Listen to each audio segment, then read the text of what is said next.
Bonjour, bienvenue dans ce webinaire qui est consacré à la préparation mentale du sportif. On est ravis de vous accueillir. Donc, c'est un webinaire qui est exclusivement réservé à la Fédération française de boxe. Nous sommes ensemble pour une durée qui va varier de 1 heure à 1h15. Je vais me présenter, vous dire qui nous sommes dans un instant, mais tout d'abord, je vais passer la parole à Patrick, que vous voyez sur la droite ou la gauche en fonction de votre écran, qui va pouvoir introduire ce webinaire. Bonjour à toutes et à tous. Oui, je tenais à être présent au lancement de ce webinaire. Nous avons depuis un moment réfléchi à améliorer nos formations dans plusieurs secteurs. Secteur de la préparation mentale étant un axe ô combien important, que ce soit pour le haut niveau comme pour la gestion au quotidien des clubs. En effet, sur le haut niveau, qu'est-ce qui fait la différence de préparation entre des athlètes arrivés au niveau mondial? C'est sans doute pas la connaissance technique, c'est sans doute pas la préparation physique, mais c'est sans doute comment on appréhende les événements, comment on les gère, et cette préparation mentale me semble capitale. Alors, il n'y a pas que le haut niveau évidemment concerné, mais c'est toujours l'image que l'on doit avoir pour ensuite redescendre au niveau des formations et pouvoir adapter les choses. En interne, on a des ressources, mais on n'avait pas construit jusqu'à présent un modèle de préparation et de formation qui soit totalement satisfaisant. Donc, on s'est rencontrés grâce au secteur formation de la Fédération de boxe, et Mustapha Taouri, avec les nouvelles formations qui nous ont convaincus de l'intérêt de travailler ensemble parce que effectivement, ils correspondent d'une part pédagogiquement à ce que l'on souhaite, deuxièmement parce que ça permet d'avoir un accès facile à la formation et de concerner beaucoup de monde. Encore une fois, il y a ceux qui sont en prise directe avec les athlètes, que ce soit les entraîneurs dans les clubs, dans les comités ou au sein de la fédération, mais pas que, parce que c'est des formations qui permettent d'avoir une vision un petit peu plus large sur la connaissance des uns et des autres. Et ça me semble primordial pour une fédération de pouvoir avoir ces outils complémentaires. Alors, il y avait des freins jusqu'à présent.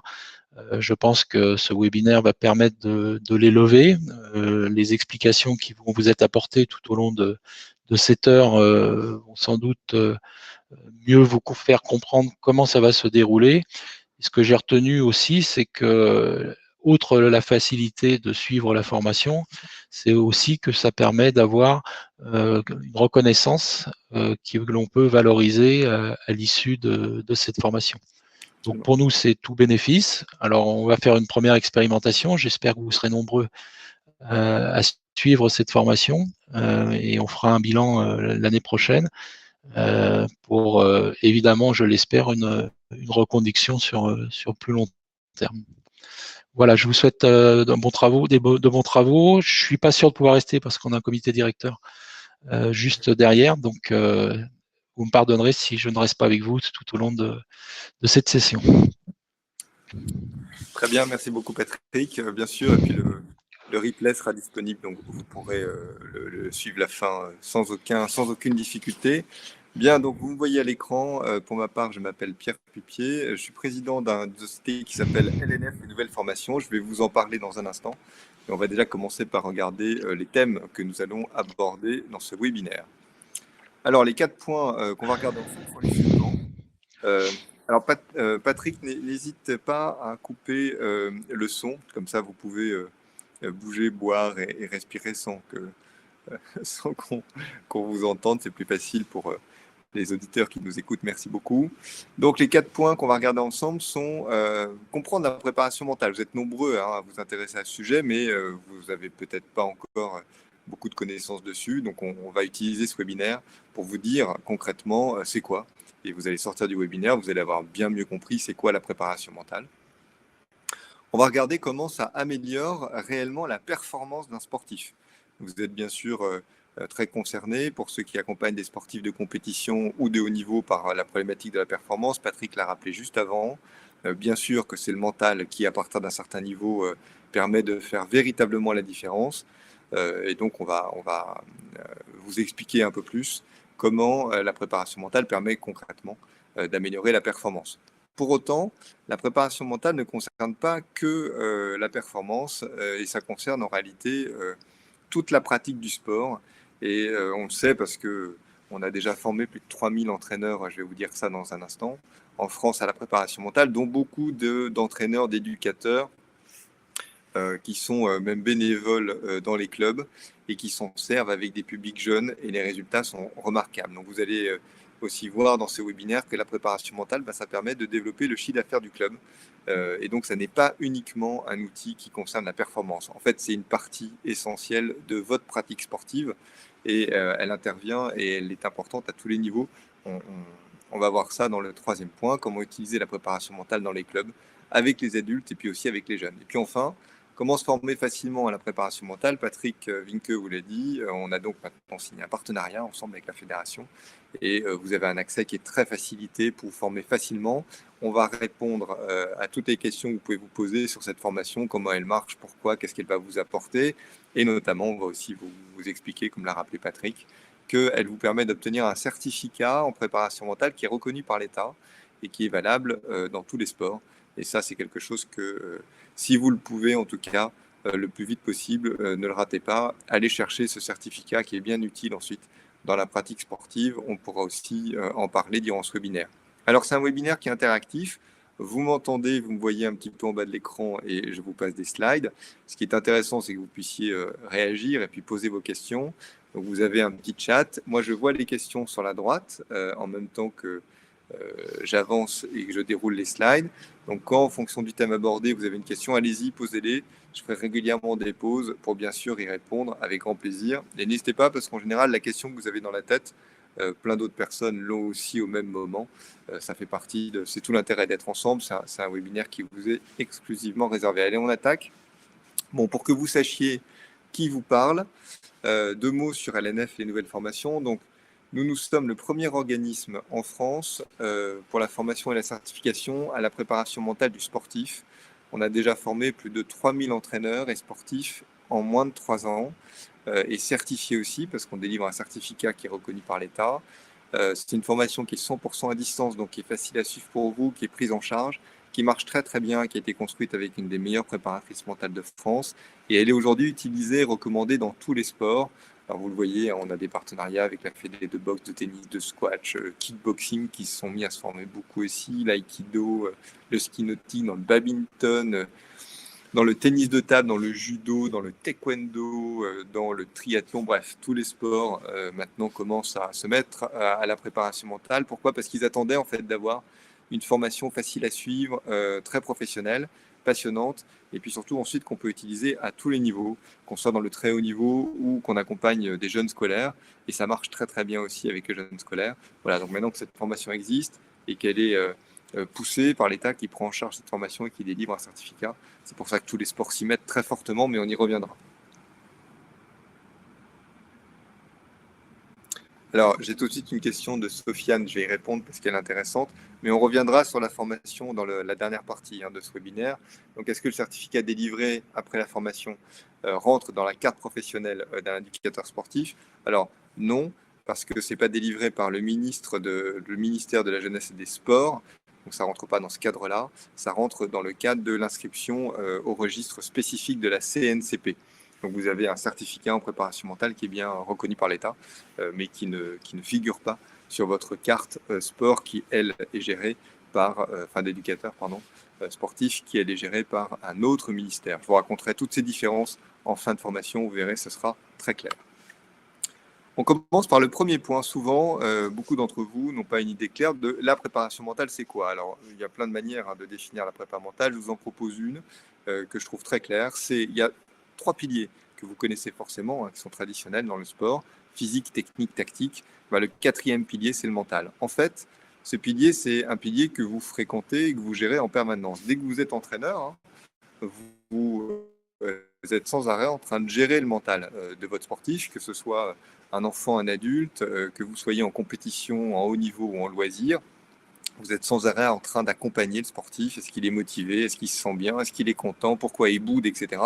Et être entraîneur de sport, être coach dans la boxe, eh bien, c'est forcément gérer le mental de son sportif, parce que sans mental, il ne se passe rien. S'il n'est pas motivé pour pratiquer, il ne vient pas. S'il n'envoie pas du lourd, ça ne marche pas, etc. Donc sans arrêt, vous le motivez, vous lui envoyez de l'incentive, vous le prenez en charge, vous l'accompagnez, vous l'épaulez, etc.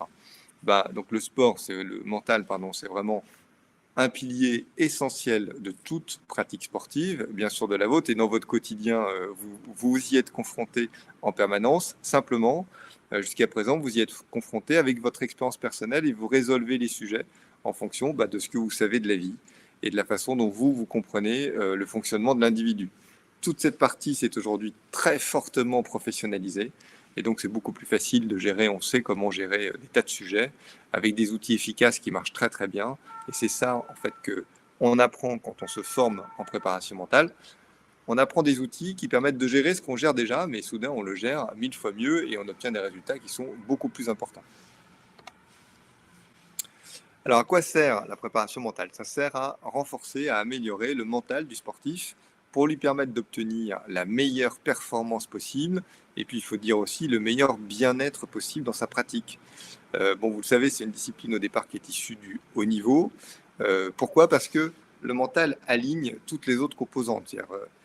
Même si jamais vous êtes super bien formé, vous avez un super athlète, il est fort techniquement, il est fort tactiquement, il a un super physique, vous l'avez bien entraîné, si mentalement il ne tient pas, si quand il rentre sur le ring, il a soudain un doute interne, un manque de confiance parce qu'il s'est pris 2 pains et il s'y attendait pas, pardon, 2 coups et il s'y attendait pas, eh bien, son mental n'a pas été préparé. Et soudain, tout ce qu'il a fait pendant toute l'année, c'est-à-dire sa super technique, son super physique, sa super tactique, tout ça ne va plus servir à rien. Il ne va plus réussir à les mettre en place comme il a l'habitude de les mettre en place à l'entraînement. Et vous allez trouver que votre sportif, il joue sous son niveau. Vous l'avez constaté des milliers de fois. Et ça vient du mental. C'est pour ça que à haut niveau, le mental est absolument incontournable. On ne peut pas ne pas le traiter. Donc la préparation mentale, c'est tout simple. Ça sert à renforcer le mental d'un sportif pour lui permettre de délivrer la meilleure performance possible. On va voir dans les prochains slides que sous le terme performance, on entend toujours haut niveau, mais en fait, pas uniquement. Vous allez voir qu'un jeune, c'est pareil. La performance, elle existe même quand on débute dans un sport. Quelle est la performance du débutant? On peut en parler, vous avez un avis dessus, vous trouvez qu'un tel est bon, qu'un tel n'est pas bon, il délivre bien, il délivre pas bien, il est concentré, il n'est pas concentré. Et donc, en fait, c'est un sujet qui concerne tous les niveaux d'une pratique sportive. Je vais vous donner des exemples de tout ça tout à l'heure. Une petite histoire de la prépa mentale, parce que souvent, vous ne savez pas bien d'où ça vient, depuis combien de temps ça existe, etc. Alors, la préparation mentale, comme toutes les disciplines, a d'abord connu une phase de recherche et de balbutiement. On peut dire à peu près jusque dans les années 2000, peut-être 2010, peut-être 95 ou 98. C'est à peu près ces eaux-là, c'est pas facile de mettre une date. Et donc cette discipline, elle est née en lien avec la psychologie, un peu en lien avec la sophrologie, un peu en lien avec la méditation, un peu en lien avec des courants qui étaient liés à la bioénergie. Bref, il y avait un peu de tout, comme toutes les disciplines, quand elles naissent. C'est pareil pour les sciences humaines, la philosophie, c'est pareil pour les mathématiques, pour la physique. Quand ça naît un peu de tout ce qui existe. Et puis au bout d'un moment, la discipline passe une étape, se professionnalise et a trouvé exactement son territoire de fonctionnement. C'est le cas maintenant pour la préparation mentale. Alors pendant cette phase de balbutiement préalable, on voit toujours un peu de tout. Donc vous avez sans doute croisé des préparateurs mentaux très très différents dans votre vie. Vous avez dû voir des grands guignols. Des gens où vous vous êtes dit, donc c'est ça la prépa mentale, ça vaut pas pichenette. Et c'est vrai, c'est parce que pendant ces phases de développement, on voit des fois des gourous, des gens qui prennent des positions, on ne comprend pas bien ce qu'ils font, c'est pas clair, c'est pas professionnel, etc. Puis il y avait déjà des gens très professionnels. Ça y est, depuis quelques années maintenant, la préparation mentale, c'est devenu une discipline à part entière, beaucoup plus scientifique, beaucoup plus mesurable, c'est très précis, on sait à quoi ça sert, on sait ce que ça permet de faire, on sait quand est-ce que ça marche plus, on sait quand il faut plus l'appliquer, etc. Donc aujourd'hui, la préparation mentale, c'est des résultats qui sont clairs et vérifiables. Ce sont des outils qui sont délimités, avec des applications qui sont connues. Ce sont des processus qui sont reproductibles et expérimentables. Et puis des territoires d'intervention précis et connus. Donc c'est plus la foire à la psychologie, j'accompagne un sportif. Non, c'est très exactement quand est-ce qu'on utilise les outils de la préparation mentale pour aider quel sportif à faire quoi et quels résultats on veut obtenir. Je vais vous montrer ça juste dans le slide d'après. Donc voici les territoires de la préparation mentale. C'est un ensemble de techniques qui sont connues et efficaces. pour agir et améliorer les points suivants. La motivation d'un sportif, sa résilience, donc sa capacité à résister durant l'effort, sa concentration, son comportement, son stress, ses pensées négatives, la confiance en soi, et puis le maintien à niveau lorsqu'il est blessé, qu'il ne peut pas pratiquer, ou bien quand c'est le Covid et qu'il ne peut pas monter sur le ring. Comment on fait pour maintenir à niveau un sportif et faire en sorte que quand les compétitions reprennent, très très vite, il retrouve son niveau d'avant, plutôt qu'il mette un certain nombre de mois parce qu'il a complètement séché ses connexions neuronales parce qu'il ne les a pas entretenues. Je vais vous expliquer ça dans la suite des exemples. Donc, de manière très simple, hein, un entraîneur, un éducateur qui est formé en préparation mentale, qu'est-ce qu'il sait faire? Il sait quoi faire quand un sportif n'est pas motivé ou est moins motivé, quand vous avez un sportif soudain qui vient plus, il met moins de niaque à l'entraînement, il est moins présent, etc. Bref, il est moins motivé. Aujourd'hui, vous essayez, vous avez vos techniques personnelles, vous essayez de faire plein de trucs, vous engueulez le gars, vous le menacez peut-être de ne pas l'inscrire à la prochaine compète, vous essayez d'être dur avec lui, puis si ça ne marche pas, vous êtes plus sympa. Bref, vous avez mis en place des techniques. Aujourd'hui, on sait exactement comment marche la motivation chez un individu. On a des outils très précis, il faut faire des actions très précises et ça marche. Donc c'est ça qu'on apprend quand on est en préparation mentale. Alors bien sûr, ça marche quand on entraîne un sportif professionnel ou de haut niveau qui est en baisse de régime parce qu'il a une perte de motivation, mais ça marche aussi avec un jeune qui commence la boxe et qui n'est pas sûr d'être très motivé, qui ne vient pas forcément longtemps, ou avec un adulte ou un jeune adulte qui vient 3 fois puis qui commence à plus venir dans le club. C'est un problème de motivation. On sait quoi faire quand un sportif résiste mal à l'échec. Ça, vous l'avez vécu 100 fois. Hein. Je m'entraîne un peu, j'ai pas de succès, ou je commence mal ma compète, ou je pensais que j'étais un peu plus fort, et puis finalement, je suis pas si bon. Eh ben, tout de suite, le moral, il chute. On a moins envie, soudain, de pratiquer son sport, on a moins confiance en soi, on doute. Bref, soudain, toutes ces capacités, elles ne s'expriment plus. Voilà, et donc on a des outils maintenant pour traiter ça de manière très précise. Vous avez déjà été confronté à tous ces cas des centaines de fois, je pense. On sait aussi quoi faire quand un sportif manque de confiance en soi. Bon, ça, c'est absolument incontournable dans le sport. Hein. Tout sportif vit à un moment ou un autre. Alors, certains plus en fonction de leur passé historique, de la personnalité, de la façon dont ils ont constitué leur identité. Mais le problème de confiance en soi, il s'exprime même chez les sportifs qui ont un mental très fort. Bah, des fois, on tombe contre des adversaires qui nous font douter. Et la question, c'est est-ce qu'on a préparé son mental pour savoir gérer ce point et rester offensif et dynamique, ou est-ce qu'au contraire, du coup, on chute complètement et on perd tous les entraînements, toute la préparation qu'on a faite, tout ce qu'on a acquis comme compétences parce qu'on n'a pas préparé son mental. Quand on est formé en préparation mentale, on sait aussi quoi faire quand un sportif n'arrive pas à avoir une concentration stable. Ça, vous l'avez vécu plein de fois. Hein. C'est le jeune à l'entraînement qui ne se concentre pas. Donc, il est un peu en permanence à gauche, à droite, il n'écoute pas les consignes. Ça demande beaucoup d'énergie pour le re-rentrer dedans. Il faut répéter des milliers de fois et souvent, ça ne marche pas du tout parce que, effectivement, ce n'est pas comme ça qu'on règle une question de concentration. C'est une action très précise qui marche très bien. Il faut avoir l'outil, il faut savoir comment le mettre en place. C'est très facile à comprendre une fois qu'on l'a appris et on apprend à l'appliquer et le résultat, il est là. Bon, mais ça marche aussi, bien sûr, avec le haut niveau. Par exemple, vous avez un sportif qui commence à boxer et puis il y a beaucoup de bruit dans la salle, il n'arrive pas à rentrer dans son match, il n'est pas là. Est-ce qu'il a préparé son mental pour le jour où ça lui arrive, il sait quoi faire et il se concentre tout de suite et c'est plus un sujet, ça y est, il est là, il est revenu dans le présent et il ne s'est pas laissé déconcentrer par un cri, par une faute d'arbitrage, par une erreur, par un machin. Est-ce qu'il sait faire ça comme vous lui avez appris à appliquer une technique ou comme vous lui avez appris à avoir un physique? Il faut qu'on apprend à préparer son mental de la même manière, notamment pour bien savoir traiter les points de concentration. Parce qu'un cerveau en concentration, il fait ça, hein, il reste jamais tout le temps concentré si on ne le prépare pas. On sait aussi quoi faire quand un sportif a des pensées négatives. Ça, c'est très courant, hein, c'est les trucs qu'on se raconte dans la tête.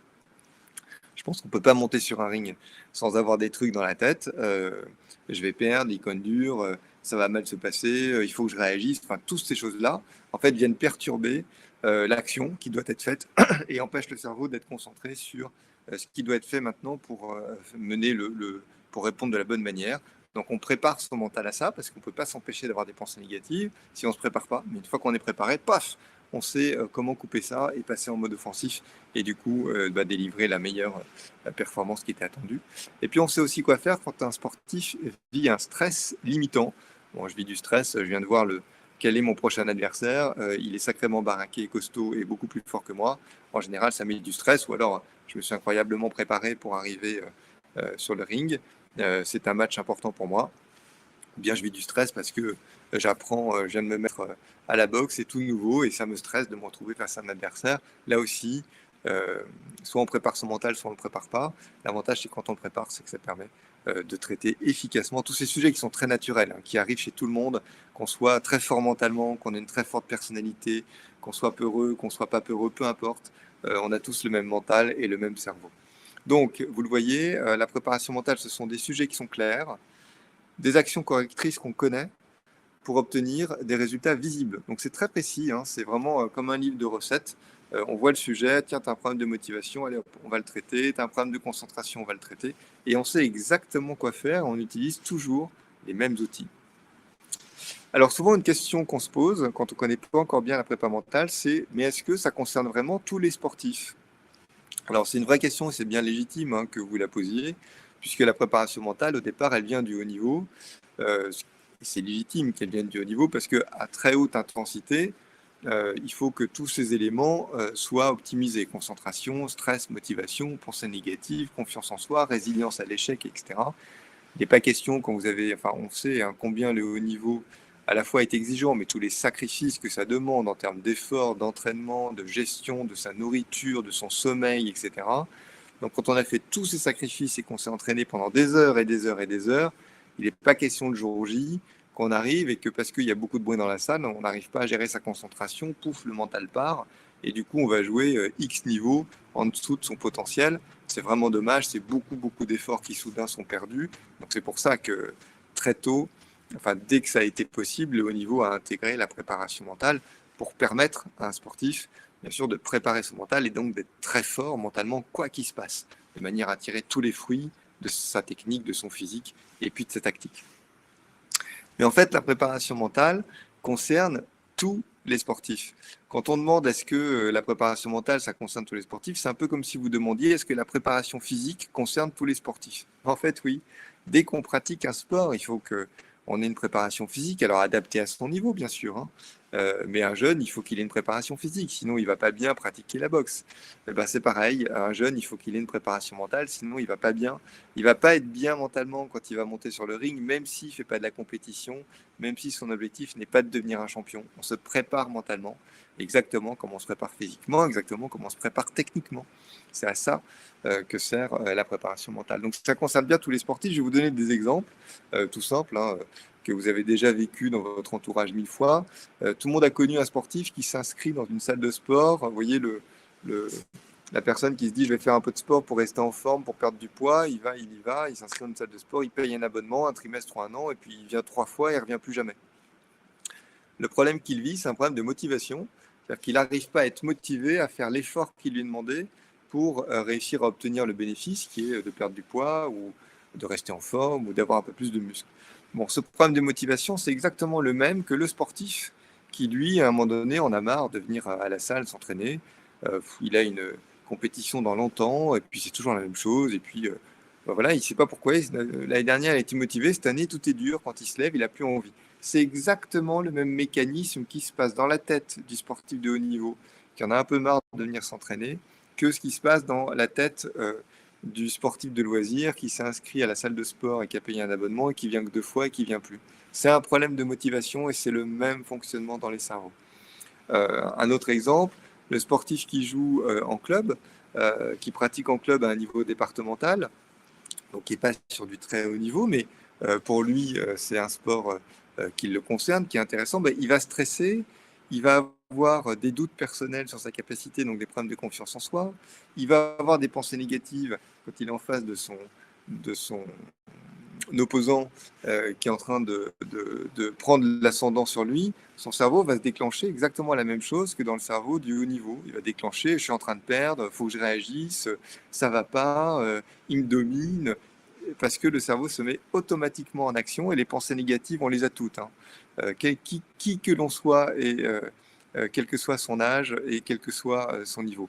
Donc vraiment, la préparation mentale, en fait, ça agit sur le mental et chaque pratiquant, chaque boxeur à son niveau vit les mêmes situations mentales qu'un sportif de haut niveau. Alors bien sûr, un sportif professionnel ou de haut niveau, bah, lui, il est confronté en permanence à ces sujets, mais exactement comme tous les autres. Et puis, je sais pas, penser par exemple à quelqu'un qui qui décide de faire un peu de marathon, qui est intéressé par l'ultra trail, etc., et qui dit tiens, je vais commencer à m'entraîner pour faire un premier marathon. On pourrait dire bon bah c'est pas du haut niveau, c'est un premier marathon, il n'y a rien d'extraordinaire. En fait, il va vivre exactement ce que vit un sportif de haut niveau, c'est-à-dire que pendant sa course, dès que son physique va commencer à être fatigué, vous savez que les marathons, on les finit au mental, hein, c'est parce qu'on va bien au-delà de ses capacités physiques, et à un moment donné, il va commencer à avoir les pensées négatives, j'y arrive plus, je suis crevé, j'ai envie de m'arrêter, je vais jamais arriver au bout. Si jamais il n'a pas préparé son mental pour savoir comment réagir quand ces sujets-là vont arriver, eh bien, il ne pourra jamais tenir mentalement, et c'est pour ça que vous avez les trois quarts des nouveaux marathoniens, quand ils commencent un marathon, ils n'arrivent jamais à le finir, et puis ils mettent des années parfois, puis certains ne le résolvent jamais, à traiter ce problème qui est typiquement un problème mental. Donc ils se préparent bien physiquement, à ça ils courent beaucoup, ils font beaucoup d'entraînement physique pour avoir le cardio et se dire je vais réussir à tenir, mais si vous ne préparez pas votre mental, vous perdez tout l'investissement que vous avez fait dans la partie physique, parce que c'est le mental qui règle le physique, c'est pas l'inverse, hein. Vous pouvez avoir une super préparation physique, si mentalement ça lâche, pour plein de raisons, hein, ça peut lâcher d'ailleurs, ça peut être lié à votre enfance, ça peut être lié à des causes qui sont très très loin de vous et de votre âge à un instant donné, et c'est pour ça qu'on le prépare et qu'on le corrige. Alors, souvent on nous pose une autre question qui est, est-ce que la préparation mentale concerne aussi les jeunes? Alors, avant 9-10 ans, c'est pas forcément facile d'utiliser les outils de la préparation mentale. En fait, ça marche super bien à cet âge-là aussi, mais il faut que vous soyez déjà un peu expérimenté sur les outils de la préparation mentale. Par contre, à partir de dès 10-11 ans, c'est super facile à utiliser avec eux et ça marche, mais alors incroyablement bien. Bien sûr, tous les outils ne s'appliquent pas de la même manière à un jeune qu'à un jeune adulte ou qu'à un adulte ou à un professionnel. Par exemple, l'outil motivation, souvent, il ne s'applique pas aux jeunes parce que les jeunes, quand ils viennent pratiquer de la boxe, en général, c'est les parents qui les amènent, ou c'est parce que le club est à côté, ou c'est parce qu'ils ont un copain qui fait de la boxe. Et puis, ils sont proches de l'entraîneur, ils retrouvent leurs copains, donc ils sont naturellement motivés.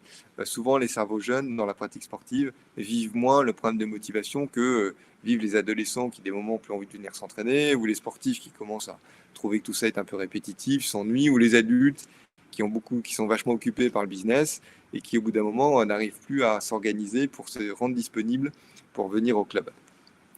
Par contre, l'outil concentration, par exemple, lui, il est redoutable chez les enfants. Alors ça, c'est un truc super, je vais vous en reparler un tout petit peu après, mais quand vous êtes formé en préparation mentale, vous savez, par exemple, exactement comment faire pour permettre à un enfant à se concentrer. Or ça va marcher dans la boxe, mais ça va marcher à l'école, ça va marcher quand il va préparer ses devoirs, ça va marcher quand il va être dans la classe. De même, l'outil confiance en soi. Est-ce que j'ai confiance en moi quand je monte sur le ring? Comment je me sens? À partir du moment où vous allez utiliser cet outil avec un jeune pour lui apprendre à avoir confiance en lui-même, ça va marcher bien sûr dans sa pratique de boxe, mais ça va marcher aussi quand il sera dans la cour de récréation. Ça va marcher dans toute sa vie. Et donc, si vous accompagnez des jeunes, vous verrez que les outils que vous allez découvrir vont apporter incroyablement de techniques et de pratiques à ces jeunes, et vous allez avoir une incidence et une influence sur leur vie qui va être extraordinaire. Vous allez vraiment les aider très très fortement pour traiter des points qui, si jamais ils ne les traitent pas, souvent, vous savez, il y a des gens, ils sont comme ça, hein, ils sont un peu plus turbulents que d'autres, ils ont du mal à gérer leurs émotions, ils ont par exemple un comportement très nerveux, dès que vous les chatouillez, ils ont plutôt tendance à casser la tête de tout le monde. Eh bien, très tôt, apprendre des outils pour avoir le bon comportement, pour savoir se concentrer, pour gérer son discours interne, tout ce qui se raconte dans la tête du jeune, ouais, il t'a humilié, il t'a pensé ci, il t'a pensé ça, etc. Apprendre que ces pensées existent, qu'on peut les maîtriser, qu'elles ne sont pas forcément justes, qu'on peut les remplacer par d'autres qui sont plus intéressantes, ça a un impact sur les jeunes, c'est incroyable. Alors, je vous le redirai tout à l'heure, mais quand vous êtes dans un club et que vous commencez à créer des stages de renforcement sur le mental pour les jeunes, alors les jeunes, ils adorent. Par exemple tous les ados et tous les jeunes adultes, et puis les parents pour les enfants, alors là ils sont absolument passionnés. Vous allez avoir énormément de demandes dans ce type de stage, et ça crée un très très fort engouement autour de votre activité dans les clubs. Alors je vois Rachid qui nous pose une question. Bonjour Rachid, qui nous dit bonjour à Pierre et à Patrick d'ailleurs, qui le salue, très bien, merci. Est-ce que le mental a une complicité avec le cœur? Alors, est-ce que le mental a une complicité avec le cœur? Alors, d'un point de vue physiologique, hein, on est un organisme vivant, donc le mental, c'est d'abord un cerveau hein, qui fonctionne exactement comme un organisme, comme un organe, et il participe du fonctionnement global de l'organisme, donc absolument. Et puis ensuite, est-ce qu'il y a des liens entre, une fois qu'on oublie la partie physiologique, donc purement organique, est-ce qu'il y a des liens entre le mental et le cœur? Alors là, j'imagine que vous ne voulez pas dire le cœur, euh, l'organe, mais peut-être la capacité d'avoir du cœur. Alors oui, forcément. Je ne suis pas sûr de bien, d'absolument bien comprendre la question, mais euh, si jamais vous avez développé un très fort cardio, je ne sais pas si ça a une incidence sur le mental. Ça va irriguer le cerveau de manière beaucoup plus pertinente et intéressante. Donc, ça va éviter d'avoir des arbitrages qui vont être faits par le cerveau pour savoir s'il s'occupe plutôt de régler ceci ou cela. Mais ensuite, d'un point de vue purement psychologique ou mental, je ne connais pas de lien particulier. En tout cas, j'ai pas lu d'études qui permettent de tisser des liens très précis entre l'état du cœur à un instant donné et puis le fonctionnement du mental. Mais peut-être que vous pourrez repréciser, n'hésitez pas, Rachid, à repréciser votre question. Si jamais je l'ai mal comprise, ce sera sympathique de remettre un petit mot. Ah, alors Maxence, je pense qu'il doit faire la différence. Euh, Référence à la cohérence cardiaque. D'accord. Alors, euh, non, enfin, les outils que vous allez apprendre en préparation mentale sont, vous le voyez, sur des territoires qui sont extrêmement délimités. C'est-à-dire la motivation, la concentration, la fixation d'objectifs, la résilience, etc. Tous les liens ensuite autres hein, qui existent entre d'un côté le mental, bien sûr, et puis peut-être le cœur, la cohérence cardiaque, etc., sont des sujets qui ne sont pas aujourd'hui, que vous n'apprendrez pas dans la formation, et sur lesquels on n'a pas d'outils qui sont extrêmement efficaces. Alors, je vous reparlerai de la formation dans la dernière partie du webinaire. Vous verrez que toutes les théories, tous les concepts, tous les trucs un peu complexes ont été enlevés de cette formation. Le but, c'est pas de vous donner des idées de connexion entre le cœur, le mental, etc. Le but, c'est vraiment de vous donner des outils très pratiques, très simples à appliquer, que vous allez apprendre pour traiter les sujets auxquels vous êtes déjà confrontés tous les jours, donc motivation, fixation d'objectifs, etc. Donc il n'y aura pas du tout ces sujets-là abordés dans la formation, parce que le but, c'est de vous rendre opérationnel en un temps très très court sur des sujets qui sont essentiels à la fois pour la performance et puis à la fois pour le bien-être du sportif ou pour les jeunes que vous accompagnez. Alors je lis une autre question.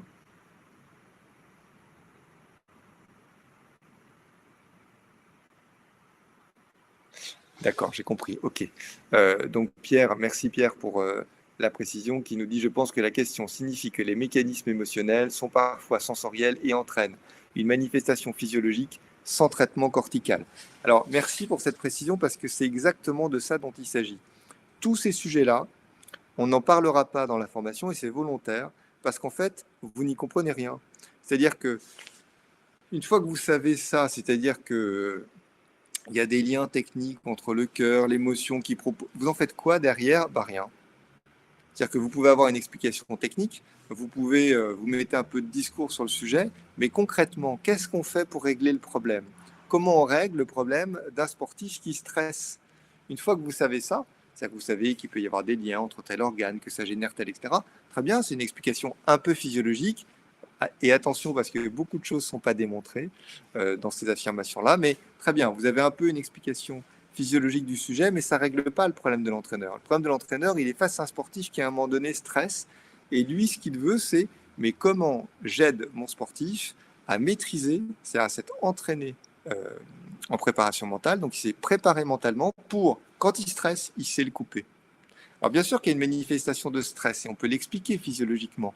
On la suit, c'est telle émotion, ça dilate les organes de telle manière, ça crée tel événement dans le cœur, ça entraîne tel type, ça active telle aire du cerveau, parfait. On le voit quand on regarde le fonctionnement du cerveau, mais ça n'aide pas l'entraîneur à traiter le point. Donc dans la formation qu'on a créée, et c'est pour ça qu'elle a tellement de succès, on oublie tous ces sujets-là qui rendent un peu savant, mais qui ne permettent pas tellement de traiter les problèmes.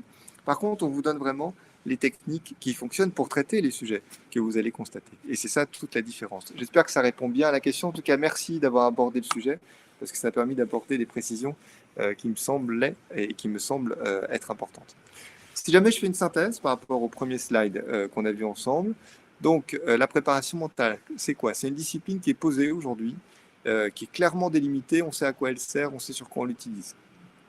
Ce sont des outils qui sont précis et efficaces, et on est sorti justement un peu de toutes ces explications savantes où en fait on arrive avec des polycopiés, on reçoit des trucs, on a des infos un peu techniques sur le fonctionnement du corps, mais est-ce que ça aide à préparer mentalement? Bah non en fait, parce que ce qui est intéressant, c'est intéressant de savoir ces sujets-là, mais on ne veut pas faire médecine quand on est entraîneur de sport, qu'on accompagne des jeunes ou qu'on accompagne des sportifs de haut niveau. Ce qu'on veut, c'est savoir régler le problème pour que le mec, quand il monte sur le ring, ce soit une bête et que son mental tienne absolument et aligne les 3 autres piliers parce qu'il a fait beaucoup d'efforts pour être au niveau techniquement. Et ce qu'on ne veut pas, c'est que le mental l'empêche d'exploser et de faire le match du siècle. Et c'est ça qui compte. Donc ce sont aujourd'hui des outils précis et efficaces qui permettent d'obtenir des résultats mesurables. C'est-à-dire qu'on n'est plus sur tiens, je fais quelque chose, je ne sais pas ce que ça veut donner, etc. Chaque outil est dédié au traitement d'un sujet. Quand le sujet arrive, on prend l'outil, on l'applique et on sait quel résultat on doit obtenir. Donc c'est vraiment très précis. C'est absolument le quatrième pilier de toute pratique sportive. C'est-à-dire que si vous accompagnez des sportifs, soit vous le faites à un très haut niveau, soit vous le faites en compétition et professionnel, soit vous le faites avec beaucoup de jeunes dans la découverte de ce sport. À tous les niveaux, si vous pratiquez ce métier, ça veut dire que vous prenez soin des personnes. En fait, vous venez coacher des individus pour leur permettre de pratiquer un sport avec un objectif. Et dans ce coaching, vous passez votre temps à gérer le mental. Et vous allez voir qu'en utilisant des outils qui sont ceux qu'on connaît aujourd'hui, qui sont ultra efficaces, vous allez obtenir des résultats d'abord que vous n'avez jamais obtenus, et puis de la reconnaissance. Mais c'est absolument, on adore quand on accompagne un sportif et qu'on le voit se transformer, quand on le voit changer. Vous l'avez vécu plein de fois physiquement. Vous avez des petits gringalets qui arrivent au départ dans vos clubs, vous les transformez physiquement. Vous avez des personnes qui ne savent pas boxer, vous les transformez techniquement. Et ben, quand vous transformez aussi mentalement quelqu'un qui est venu, qui n'avait peut-être pas au départ, qui stressait peut-être plus qu'un autre, qui avait des problèmes de concentration, qui n'avait pas le bon comportement, un jeune qu'on est tout le temps en train d'engueuler parce qu'il ne fait jamais ce qu'il faut sans arrêt passer en force et en brusquerie, ça marche pas très bien, ça l'empêche pas en fait d'avoir envie de sauter dans tous les points, dans tous les sens. Et ben quand vous avez un outil qui fait que de lui-même, il va commencer à corriger son comportement et que ça a une incidence sur toute sa vie et que même vos parents, même les parents vous disent mais qu'est-ce que vous l'avez fait dans votre club, vous avez complètement transformé notre fils en 6 mois, c'est génial. Eh ben, je peux vous dire que c'est une reconnaissance personnelle que vous avez vécue déjà plein de fois, mais qui est fantastique. Et donc, c'est une activité, la préparation mentale, c'est vraiment un pilier qui concerne tous les sportifs et bien sûr tous les sports. Alors, je vois une autre remarque de Maxence que je vais lire. Bonjour Maxence, merci d'intervenir. Je souhaite passer votre formation cet été avant de rentrer en DU de préparation mentale. D'accord, très bien. Quelle est la différence entre ces deux formations? Alors, merci de la question. Juste à la fin, je vais vous montrer les deux voies, effectivement, pour se certifier ou se former en préparation mentale, le diplôme universitaire ou bien la certification. Les deux sont complémentaires. Et je vous explique ça, si un tout petit peu de patience, ça arrive dans le dernier quart de la formation. Alors, comment la préparation mentale? On fait un zoom un instant sur la performance. Je vous parlerai après de l'utilité de la préparation mentale avec les jeunes, les adultes, etc., quand on n'est pas sur du haut niveau et que le but, ce n'est pas uniquement la performance. Mais on va faire un zoom sur comment la préparation mentale améliore la performance d'un sportif. Regardons quelques exemples, on va en voir 3, je crois. Alors, exemple numéro 1, toutes les fois qu'il est dominé, le sportif se met à boxer en dessous de son niveau. Il se dit qu'il est en train de perdre, il n'arrive plus à s'imposer et il ne libère pas son potentiel. Ça, c'est un cas que vous avez dû vivre, si vous êtes entraîneur, des dizaines et des dizaines de fois. Alors, quand vous êtes formé à la préparation mentale et que vous constatez que cette situation se produit de manière régulière chez un de vos sportifs, donc c'est toutes les fois qu'il est mené, il n'arrive plus à délivrer tout son potentiel pour éventuellement pouvoir renverser la situation, eh bien, vous allez apprendre déjà avec lui 2 premiers outils qui vont être discours interne, l'outil discours interne qui permet de gérer ce qui se passe dans la tête, et puis l'outil concentration qui permet de maintenir le cerveau sur des rails de concentration. Avec l'outil discours interne, le sportif, grâce à vous, grâce à l'action que vous allez mettre en place, va apprendre à identifier les pensées négatives du type « il est plus fort que moi, je suis en train de perdre, j'y arrive pas, il prend le dessus, etc. » Et dès qu'elles arrivent, il va maintenant savoir les remplacer par un discours interne positif toutes les fois que la situation va arriver. Ça va permettre de mettre en place un nouveau mental beaucoup plus fort et beaucoup plus résistant. Et donc au lieu de passer tous ces rounds, à avoir un mental qui diminue, je suis en train de perdre, je vais mal, etc. Dès que ça va commencer à arriver et que ça, hop, vous allez voir que le mec va remonter parce que soudain, le mental repasse en dynamique. Alors ça peut pas arriver par hasard. C'est-à-dire, des fois, il y a des sportifs qui savent le faire de manière spontanée, mais il y a plein de sportifs, le mental ne sait pas le faire de manière spontanée, ils y sont pour rien. C'est la vie qui les a structurés et qui les a amenés à ça. Et là, vous allez maintenant avoir un outil très particulier que vous allez utiliser à chaque fois et qui permet exactement de traiter ce point. Vous allez entraîner le sportif à faire ça pendant les entraînements et ensuite vous verrez que quand il sera en match, son comportement va changer dès que la routine sera bien vissée.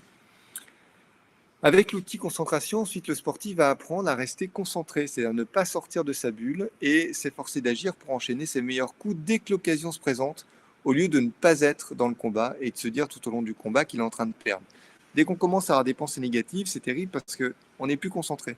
Et donc le cerveau n'est plus en capacité de mettre en place toute la technique qu'on a apprise, parce que c'est quand on sort le bon coup au bon moment, c'est qu'on fait la bonne connexion neuronale de la bonne manière parce qu'on a perçu que c'était le moment pour la faire. Et pour ça, il faut que le cerveau soit disponible et il faut donc qu'il soit concentré, qu'il soit ici, qu'il soit prêt. Il ne faut pas qu'il soit perturbé par d'autres choses. Et si jamais il est dans l'émotion, en train de se dire je vais mal, je suis en train de perdre, c'est pas bon, il a le dessus, etc., eh ben, le mental ne peut plus fonctionner. Et c'est ça qui fait que le sportif ne donne pas les bons coups. Sans ces outils qui sont précis, qui permettent de bien préparer le mental du sportif, mais exactement comme vous lui faites bien préparer son physique, eh bien, votre sportif, il va monter sur le ring avec un mental qui ne sera pas préparé. Et du coup, il va vivre plein de fois cette situation sans jamais réussir à inverser la tendance. Vous allez lui le dire plein de fois, mais il ne saura pas comment faire pour se corriger. Donc, il aura toujours des pensées négatives et il boxera régulièrement en dessous de son niveau réel possible dès qu'il commencera à être formé.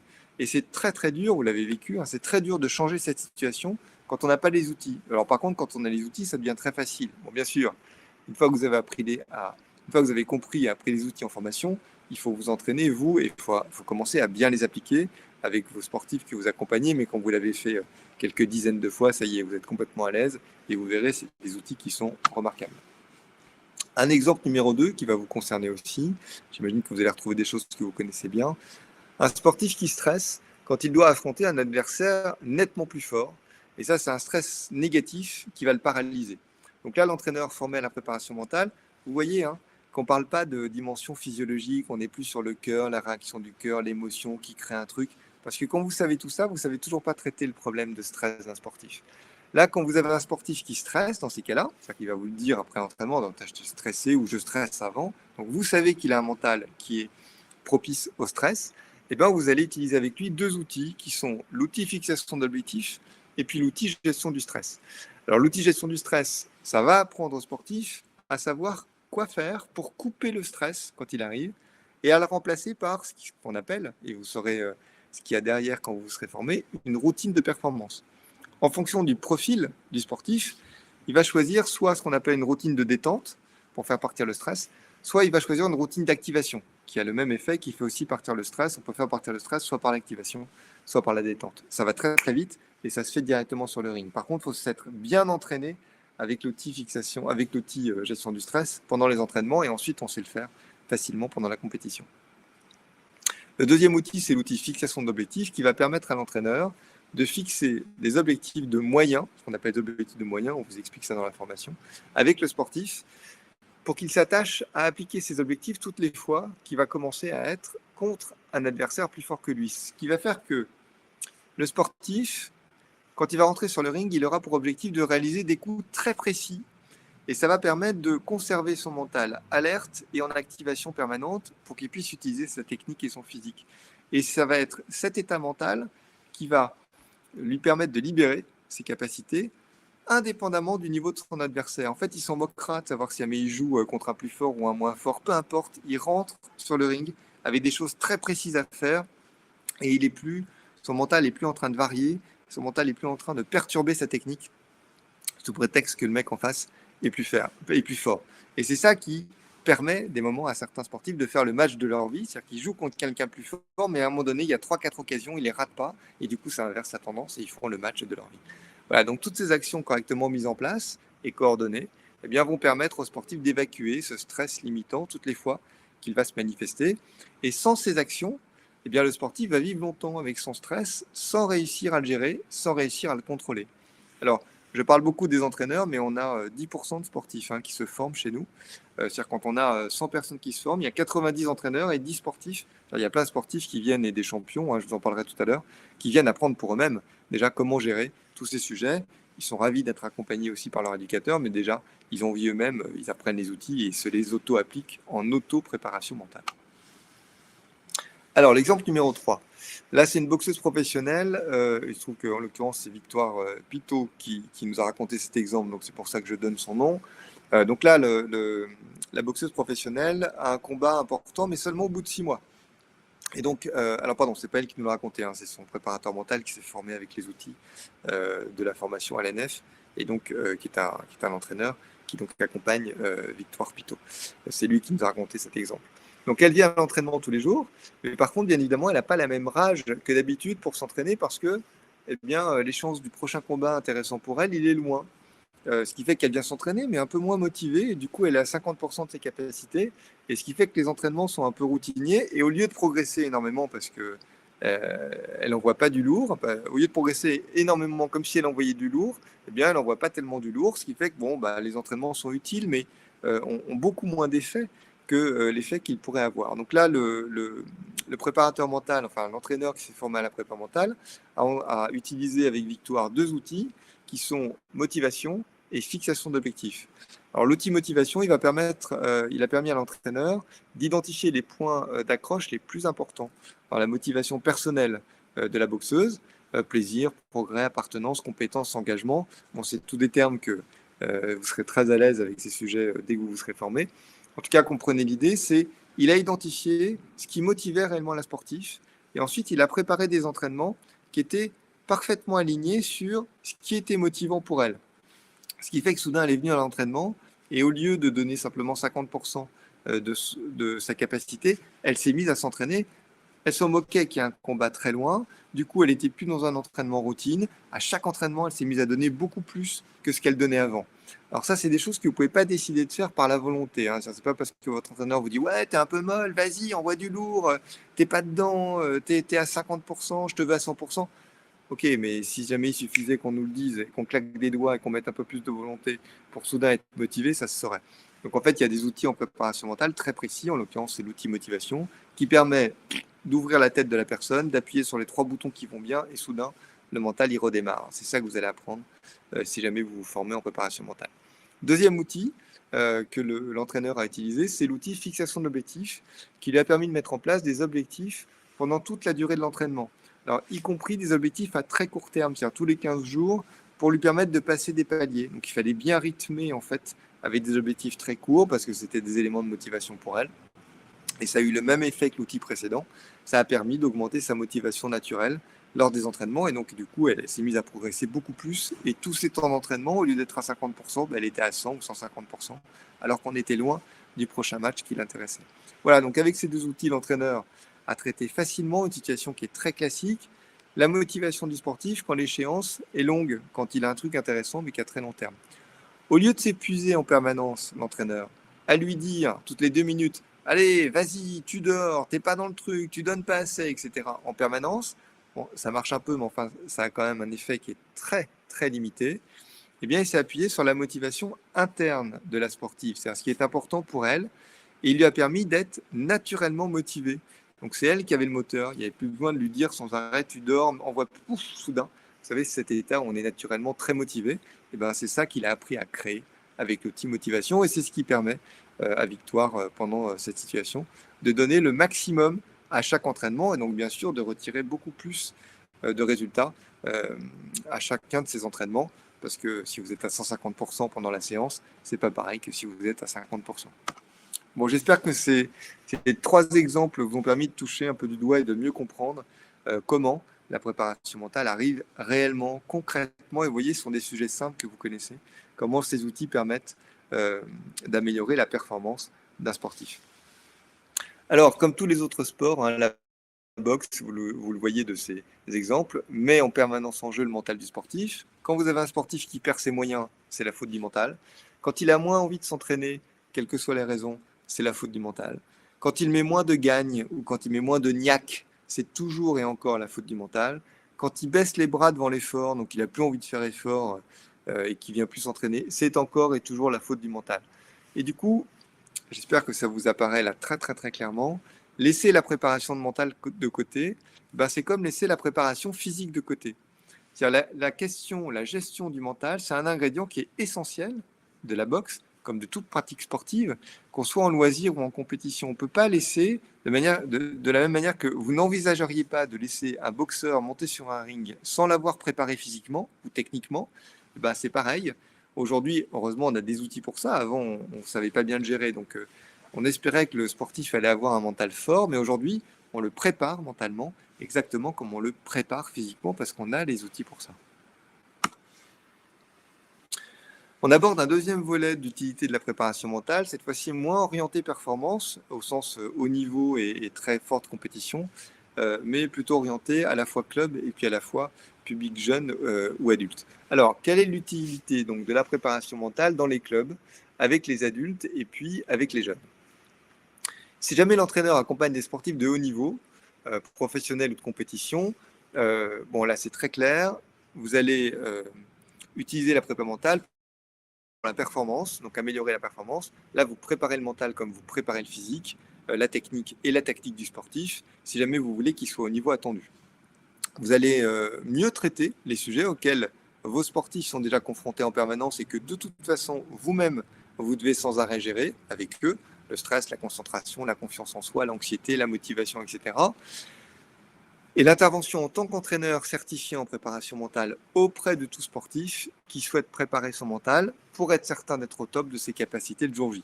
Ça va être ça, la principale utilisation de la préparation mentale que vous allez faire pour les adultes et pour les jeunes qui sont soit au niveau, soit professionnels, soit compétition quand vous êtes dans un club, si vous accompagnez des élites, etc. Alors, vos interventions, en tant que préparateur mental, cette fois-ci, puisque vous allez être certifié une fois que vous aurez suivi la formation, elles peuvent être gratuites, c'est-à-dire incluses dans le service que vous rendez dans le club, mais elles peuvent aussi être tarifées. Et elles peuvent être tarifées à part. C'est-à-dire qu'il y a plein d'entraîneurs qui, une fois qu'ils sont formés en préparation mentale, bien sûr, utilisent ces outils dans le cadre de l'entraînement qu'ils délivrent, mais proposent aussi à certains sportifs de les accompagner spécifiquement en préparation mentale et au choix. Soit c'est inclus dans l'adhésion qui a été payée par le sportif dans le club, soit ça donne lieu à une rémunération supplémentaire. Alors, deuxième cas dans l'utilité de la préparation mentale dans les clubs avec les adultes, imaginons cette fois-ci que l'entraîneur accompagne des adultes, ce qui est peut-être votre cas, hors compétition. Donc là, ils ne viennent pas pour avoir des grades et monter dans la compète, ils viennent parce qu'ils veulent apprendre la boxe, ils veulent rester en forme, ça les fait un peu, ça les excite un peu de se dire qu'ils se renforcent sur un sport de combat et qu'ils savent donner quelques coups de poing. Alors, à quoi va vous servir dans ce cas-là les outils de la préparation mentale? D'abord, ça, alors, premier effet absolument gigantesque, ça va vous servir pour fidéliser les adhérents de votre club. L'outil motivation combiné à l'outil fixation d'objectifs permet de surmotiver une personne pour la pratique de son sport. Donc les sportifs, concrètement, se mettent à pratiquer plus et plus longtemps. Donc j'imagine que vous avez souvent des sportifs qui viennent et puis qui ne viennent pas pendant 5 ans, par exemple, qui viennent 6 mois, 3 mois, 4 mois, et puis après ils s'arrêtent, ou 1 an, ou 2 ans, et puis après ils s'arrêtent. Mais si jamais vous vous mettez à utiliser avec eux l'outil motivation et l'outil fixation d'objectifs, bien soudain, vous allez voir que vous allez pouvoir garder vos sportifs beaucoup plus longtemps parce qu'ils vont avoir envie de pratiquer le sport beaucoup plus longtemps qu'auparavant. Donc, vous allez renforcer l'envie de pratiquer votre sport, l'envie de venir aux entraînements, l'envie de faire des efforts, l'envie de s'inscrire aux cours que vous allez proposer. Et donc, plus de cours, enfin plus de pratique, c'est plus d'heures pour l'entraîneur. Et donc, ça va être plus de revenus pour le club. Il faut savoir que la préparation mentale, c'est un formidable outil pour fidéliser les adhérents de votre club, ceux qui viennent suivre vos cours. Ensuite, vous allez aussi pouvoir proposer aux adultes des nouveaux entraînements, donc des stages, cette fois-ci pour renforcer le mental. Gestion du stress, gestion de la confiance en soi, gestion de la concentration. Et tout ça permet aux pratiquants d'aborder le sport autrement que par le côté uniquement physique ou performance.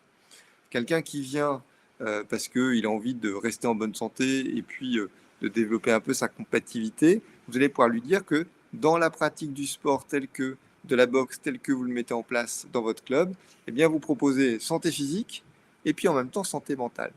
Et donc, ces outils, vous allez aussi pouvoir leur expliquer qu'ils sont utiles dans le sport, mais ils vont aussi pouvoir les aider énormément au bureau. Et vous verrez que vous aurez des demandes de stage gigantesques quand vous allez commencer à proposer en plus des cours techniques, tactiques et physiques. Hein. Quand vous allez commencer à expliquer qu'en plus vous apprenez à gérer le stress, la confiance en soi, la concentration, etc. Parce que ça va avec la boxe. Quand on monte sur un ring, on peut manquer de confiance en soi, on peut soudain être déconcentré, on peut avoir des pensées négatives. Et que vous apprenez à avoir un mental fort en même temps qu'avoir un physique fort, parce que les deux vont ensemble, vous allez voir que vous allez vachement intéresser les adultes qui sont adhérents de votre club. Et puis, en tant qu'entraîneur, vous pouvez aussi proposer des coachings individuels pour le renforcement du mental des adultes qui vont le souhaiter.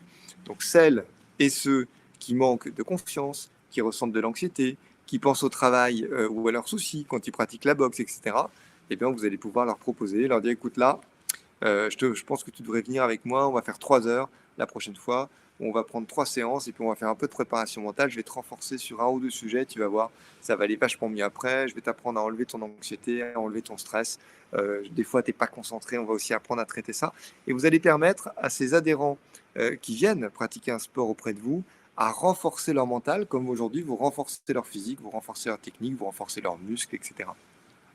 Alors, plusieurs catégories d'adultes, hein, et beaucoup parmi les adultes qui sont dans vos clubs, que ce soit des filles ou des garçons, vous le verrez, sont ultra intéressés par les stages sur le mental et pour avoir des cours particuliers pour renforcer le mental. Donc les gens y viennent, certes pour avoir plus de muscles, certes pour apprendre à se défendre, mais souvent on vient apprendre un peu aussi à se défendre parce qu'on a envie d'être plus fort mentalement. Et bien si en plus vous proposez de rajouter des cours qui portent sur le mental, vous verrez que vous allez avoir beaucoup de demandes. Donc, ça va générer plus de revenus, un meilleur service qui va être délivré aux adhérents de votre club. Alors, je vois des questions qui passent. Une question qui passe, donc je vais faire une petite pause pour y répondre. Bonjour Alexandre, merci de poser la question.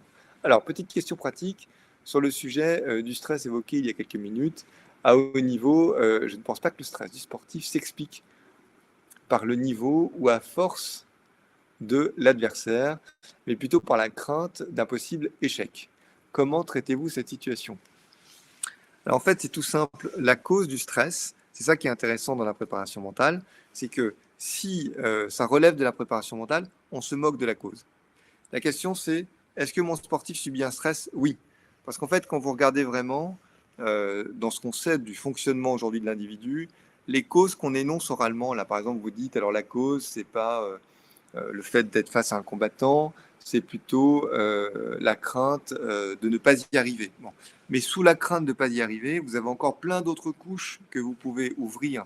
Et donc, les mots pour essayer d'expliquer pourquoi le stress arrive, c'est ultra compliqué. Je connais ça très bien, mais c'est extrêmement difficile. Et aujourd'hui, personne ne peut vous dire de manière, aucun psychologue, aucun psychanalyste, etc., ne peut vous dire de manière scientifique et précise tel stress arrive à cause de tel sujet. En fait, c'est une myriade de choses. Et le fonctionnement de notre personnalité, de notre identité, de notre rapport au monde, c'est quand même des choses. On sait beaucoup plus de choses depuis à peu près les 50 dernières années. Mais enfin, on est loin d'une science objective qui sait expliquer tout ça, comme par exemple c'est faire la médecine. Donc ce qui est intéressant en préparation mentale, et quand on se forme en préparation mentale avec les outils, et dans la formation telle qu'on l'a conçue, c'est qu'on sort de toutes ces explications et on s'intéresse uniquement à la solution. La réalité que vous venez de décrire, Alexandre, c'est que vous avez un sportif qui stresse. Alors, vous avez peut-être identifié qu'il stresse pas tellement parce qu'il va affronter un plus fort que lui, mais il stresse parce qu'il a peur de rater. Très bien, peu importe, il stresse. La question, c'est est-ce que vous, comme vous savez que à son niveau de pratique, le sportif peut se mettre à stresser, est-ce que vous l'avez préparé mentalement pour qu'il sache exactement quoi faire si à un moment donné il ressent un stress et peu importe la cause réelle qui va causer ce stress, c'est le stress arrive, est-ce que j'ai appris à faire ce qu'il faut?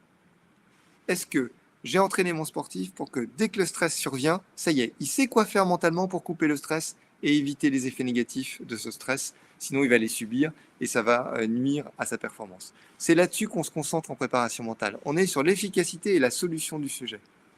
On laisse toutes les causes aux psychologues, parce que ça relève vraiment d'une dimension psychologique, et après, il ne faut pas rentrer dedans, parce que c'est un corpus de plusieurs années, il faut aller se former en psychologie, il faut apprendre à pratiquer pendant des années, et c'est tout un métier, toute une vie qui est complètement différente de ce que fait l'entraîneur ou l'éducateur, qui lui accompagne son sportif, et son problème c'est il stresse, est-ce que je l'ai préparé mentalement pour qu'il puisse le couper quand le stress arrive? Peu importe les causes. Peut-être d'ailleurs qu'il a peur de l'échec parce que quand il était petit, il ne réussissait pas à l'école, ou qu'il a eu des parents comme ceci, ou qu'il a eu un grand frère comme cela. C'est-à-dire, les causes sont tellement multiples pour essayer de comprendre pourquoi un cerveau humain vit une situation à un moment donné. On ne s'intéresse pas dans vos causes en préparation mentale. En tout cas, tel qu'on vous l'enseigne et tel qu'on l'a conçu, c'est pour ça que cette formation marche tellement bien. C'est parce qu'on est uniquement sur l'outil et le résultat qu'on obtient. On n'essaie pas de jouer au savant, de trouver des causes, de raconter des trucs psychologiques, peu importe tout ça. Ce qui compte, c'est est-ce que le mental, il est fort. De même que vous connaissez un peu de physiologie, mais ce qui compte, c'est est-ce que vous avez suffisamment fait sauter votre sportif à la corde pour qu'il ait le bon cardio. Si c'est oui, vous voyez qu'il a le bon cardio, le problème est traité. Si jamais c'est non, vous allez lui faire un peu plus d'exercice, et ben c'est pareil avec le mental. J'espère que ça répond bien à la question. N'hésitez pas à me le dire, Alexandre, en réponse dans le chat. Alors, je fais encore une petite pause parce qu'il y a 2 questions qui viennent d'arriver. Donc, Sofiane, bonjour Sofiane.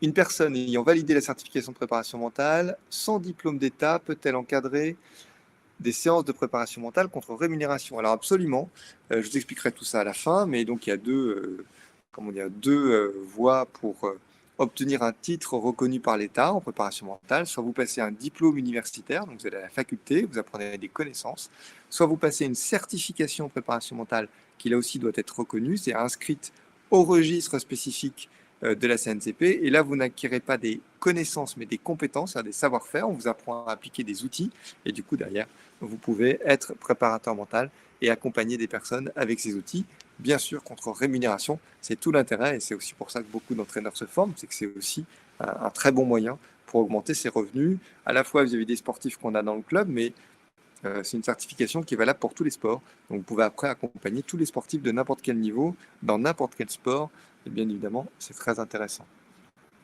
Alors, Stéphanie qui pose une autre question. Merci Stéphanie de poser une question. Bonjour Pierre, bonjour. À quel moment savons-nous que le boxeur est prêt mentalement? C'est un travail au quotidien, j'imagine. Alors, bien sûr, hein, absolument.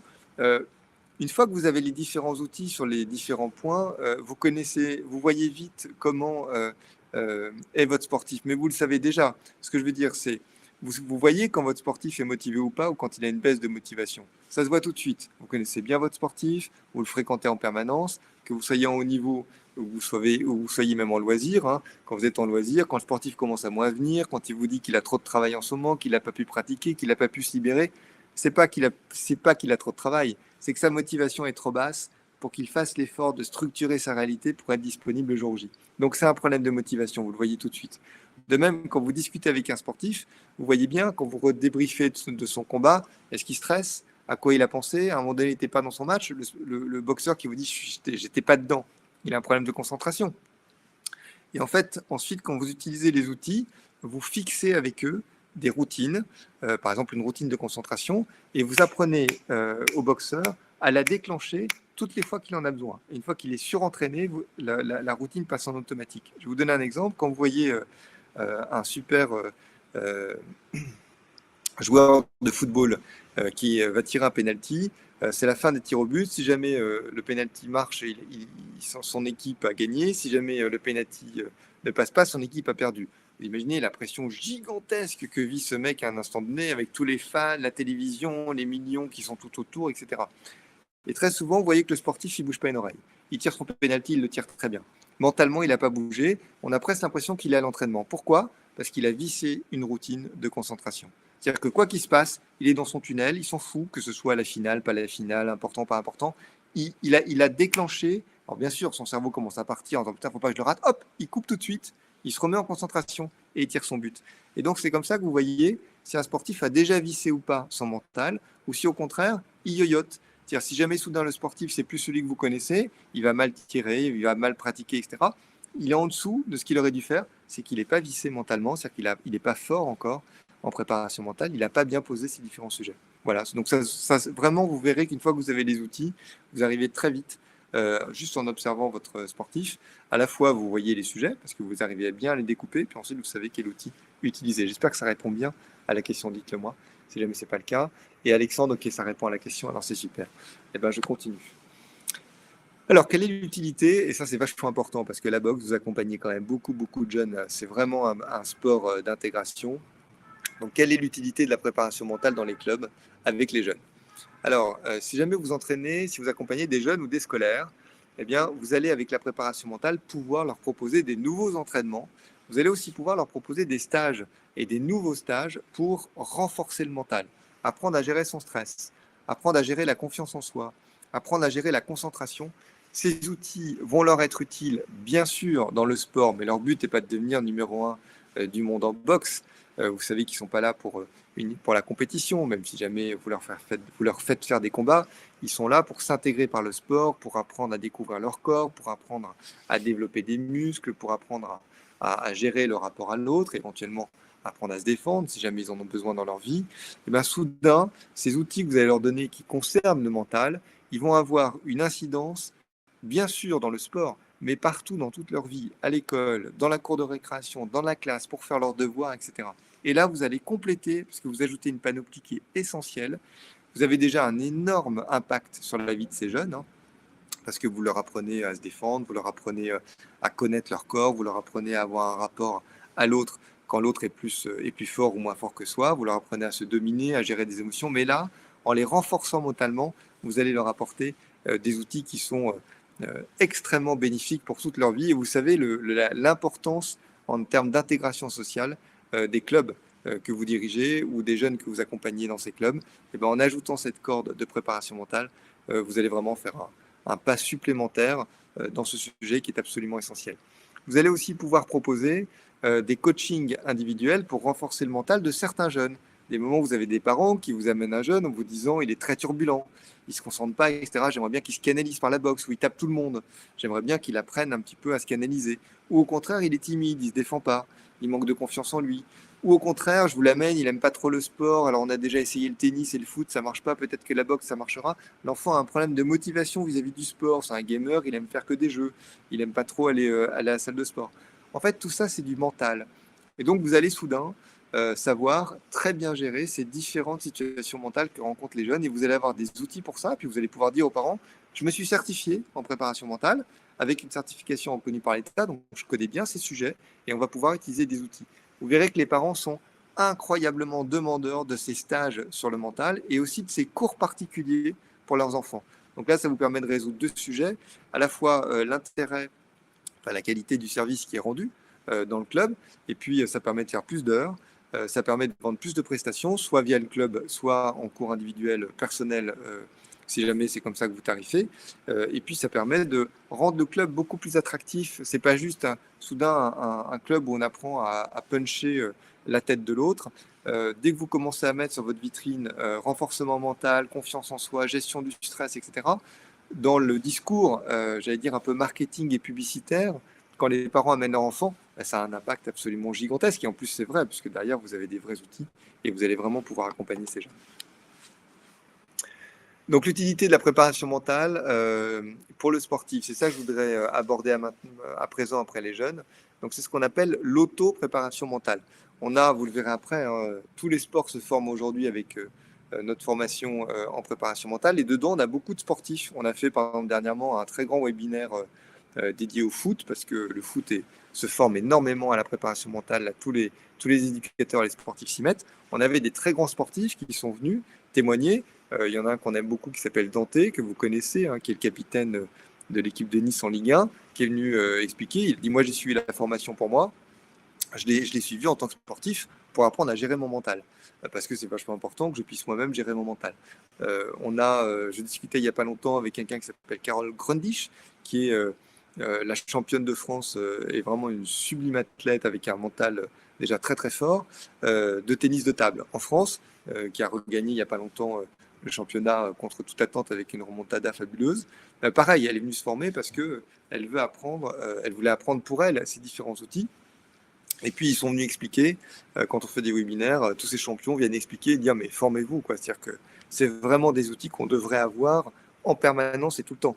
C'est d'ailleurs pour ça que la fédération et Patrick et également Mustapha Taori sont venus pour nous dire ok, faisons un partenariat avec vous, LNF, vous êtes spécialisé en préparation mentale, on a besoin de ces outils, à la fois pour les entraîneurs, à la fois pour les éducateurs, qu'ils soient salariés bénévoles, pour le haut niveau comme pour le loisir, juste pour la pratique sportive avec les jeunes, y compris les scolaires, mais on en a aussi besoin pour nos sportifs. C'est-à-dire que quand vous êtes sportif, c'est bien d'être accompagné en préparation mentale, mais vous pouvez tout à fait déjà apprendre ces outils pour vous et les auto-appliquer de manière vous-même à apprendre à gérer votre stress, vous-même à gérer votre motivation, faire le point, vous en êtes où, et vous renforcer mentalement, exactement comme des moments où vous allez à la salle pour vous renforcer physiquement. L'entraîneur vous a rien demandé, juste vous avez choisi de vous renforcer physiquement ou techniquement. Ben là, c'est pareil, vous choisissez de vous renforcer mentalement. Donc, à quoi ça sert dans ce cas-là? Ben, c'est pour augmenter votre performance. Vous allez faire de l'auto-préparation mentale. Je viens de vous le dire, mais il y a de nombreux champions issus de tous les sports qui se forment avec notre parcours pour apprendre et pour s'appliquer à eux-mêmes les techniques qui permettent de gérer et de renforcer le mental. Si jamais vous avez des ambitions olympiques, si vous avez des ambitions françaises, si vous voulez, même si vous êtes aujourd'hui en départemental, que vous voulez passer en régional, etc., venez apprendre à gérer votre mental. Ça va vous apporter énormément. Et les sportifs apprécient de comprendre leur propre fonctionnement et puis de savoir quoi faire et quand, en fonction de ce qu'ils vivent et ressentent. Vous êtes le premier confronté à votre mental. Vous savez quand là vous aviez eu un doute, vous avez senti un doute s'insérer, vous avez manqué de confiance en vous, vous étiez déconcentré. C'est vous qui savez quand vous vivez ces sujets-là. Donc une fois que vous les avez vécus, vous savez ce que vous avez à traiter et vous allez pouvoir utiliser les outils pour le traiter. Alors l'impact personnel, il va être bien sûr gigantesque parce qu'un sportif qui sait gérer lui-même sa motivation, eh bien, ça permet de ne plus vivre l'entraînement comme une contrainte ni comme une routine. Soudain, vous allez apprendre à retrouver du plaisir, à retrouver de l'envie, à retrouver de la niaque quand vous sentez que ça a baissé. Au lieu de faire semblant quand même d'être un peu motivé, d'y aller, mais trouver des excuses, puis de dire oh, j'en ai marre, putain, je ne suis pas motivé en ce moment, je ne sais pas pourquoi. Et bien là, soudain, vous allez savoir très précisément diagnostiquer et surtout savoir quoi faire pour pouvoir remonter en termes de motivation. Vous allez le faire vous-même. Et donc un sportif qui sait gérer ses ressentis dans un combat, perte de confiance, doute, stress, peur parfois, il utilise beaucoup mieux son potentiel et les capacités qui sont les siennes, qu'il a développées grâce à ses entraînements, il est meilleur et il est plus fort. Donc l'auto-préparation mentale, ça permet à un boxeur de se renforcer mentalement, d'être plus performant, d'être mieux dans sa pratique sportive. Je vous promets que la formation, elle est très simple à comprendre. Le partenariat qu'on a signé ensemble, on a signé le même il y a déjà quelques mois avec la fédération de kickboxing, avec plein d'autres fédés, mais je prends celle-là parce que c'est des sports de combat proches. Je peux vous dire qu'on a formé un tas de champions de cette discipline qui sont venus apprendre pour eux la préparation mentale. Ils ont absolument adoré et c'est super simple à comprendre. C'est-à-dire qu'on a fait en sorte dans cette formation qu'il n'y ait rien de compliqué. On sait que vous n'avez pas envie de retourner à l'école, vous n'avez pas envie de voir des concepts, des trucs lourds, vous n'avez pas envie d'apprendre des choses. Ce sont des choses simples à comprendre, faciles à appliquer, qui vont vous donner vachement envie. Donc si jamais le renforcement de votre mental est un sujet qui vous intéresse, vraiment franchissez le pas si vous avez envie de gérer vous-même votre performance. Allez, un dernier slide, et puis après on va passer, je pense, à la formation. L'utilité de la préparation mentale pour le club. Alors, à quoi ça sert quand on a un club? Vous êtes président d'un club peut-être, ou vous êtes à la fois entraîneur, et puis en même temps, vous co-dirigez ou vous dirigez le club. À quoi ça sert d'amener la préparation mentale dans le club? D'abord, vous allez augmenter la performance de tous vos sportifs si jamais vous intervenez en compétition ou en haut niveau. Vous allez aussi augmenter la fidélisation de vos adhérents. Vous allez mieux les fidéliser, vous aurez plus de pratiquants qui seront plus motivés, plus intensément et pendant plus longtemps. J'imagine que comme toutes les activités, toutes les entreprises, vous perdez de temps en temps des adhérents, il y a des gens qui ne reviennent pas. Quand ils ne reviennent pas, c'est que la motivation a baissé. Avec l'outil motivation, avec la préparation mentale, vous allez garder beaucoup plus longtemps les gens si vous faites l'effort d'appliquer ces outils à l'ensemble des personnes qui viennent pratiquer dans votre sport et de leur proposer. Vous allez augmenter la qualité du service que vous proposez. Pourquoi? Parce que quand vous accompagnez quelqu'un mentalement, il se sent beaucoup mieux compris, il se sent beaucoup plus accompagné et écouté que simplement si jamais vous le prenez puis vous le formez techniquement en le faisant taper dans un sac ou en le faisant monter sur un ring.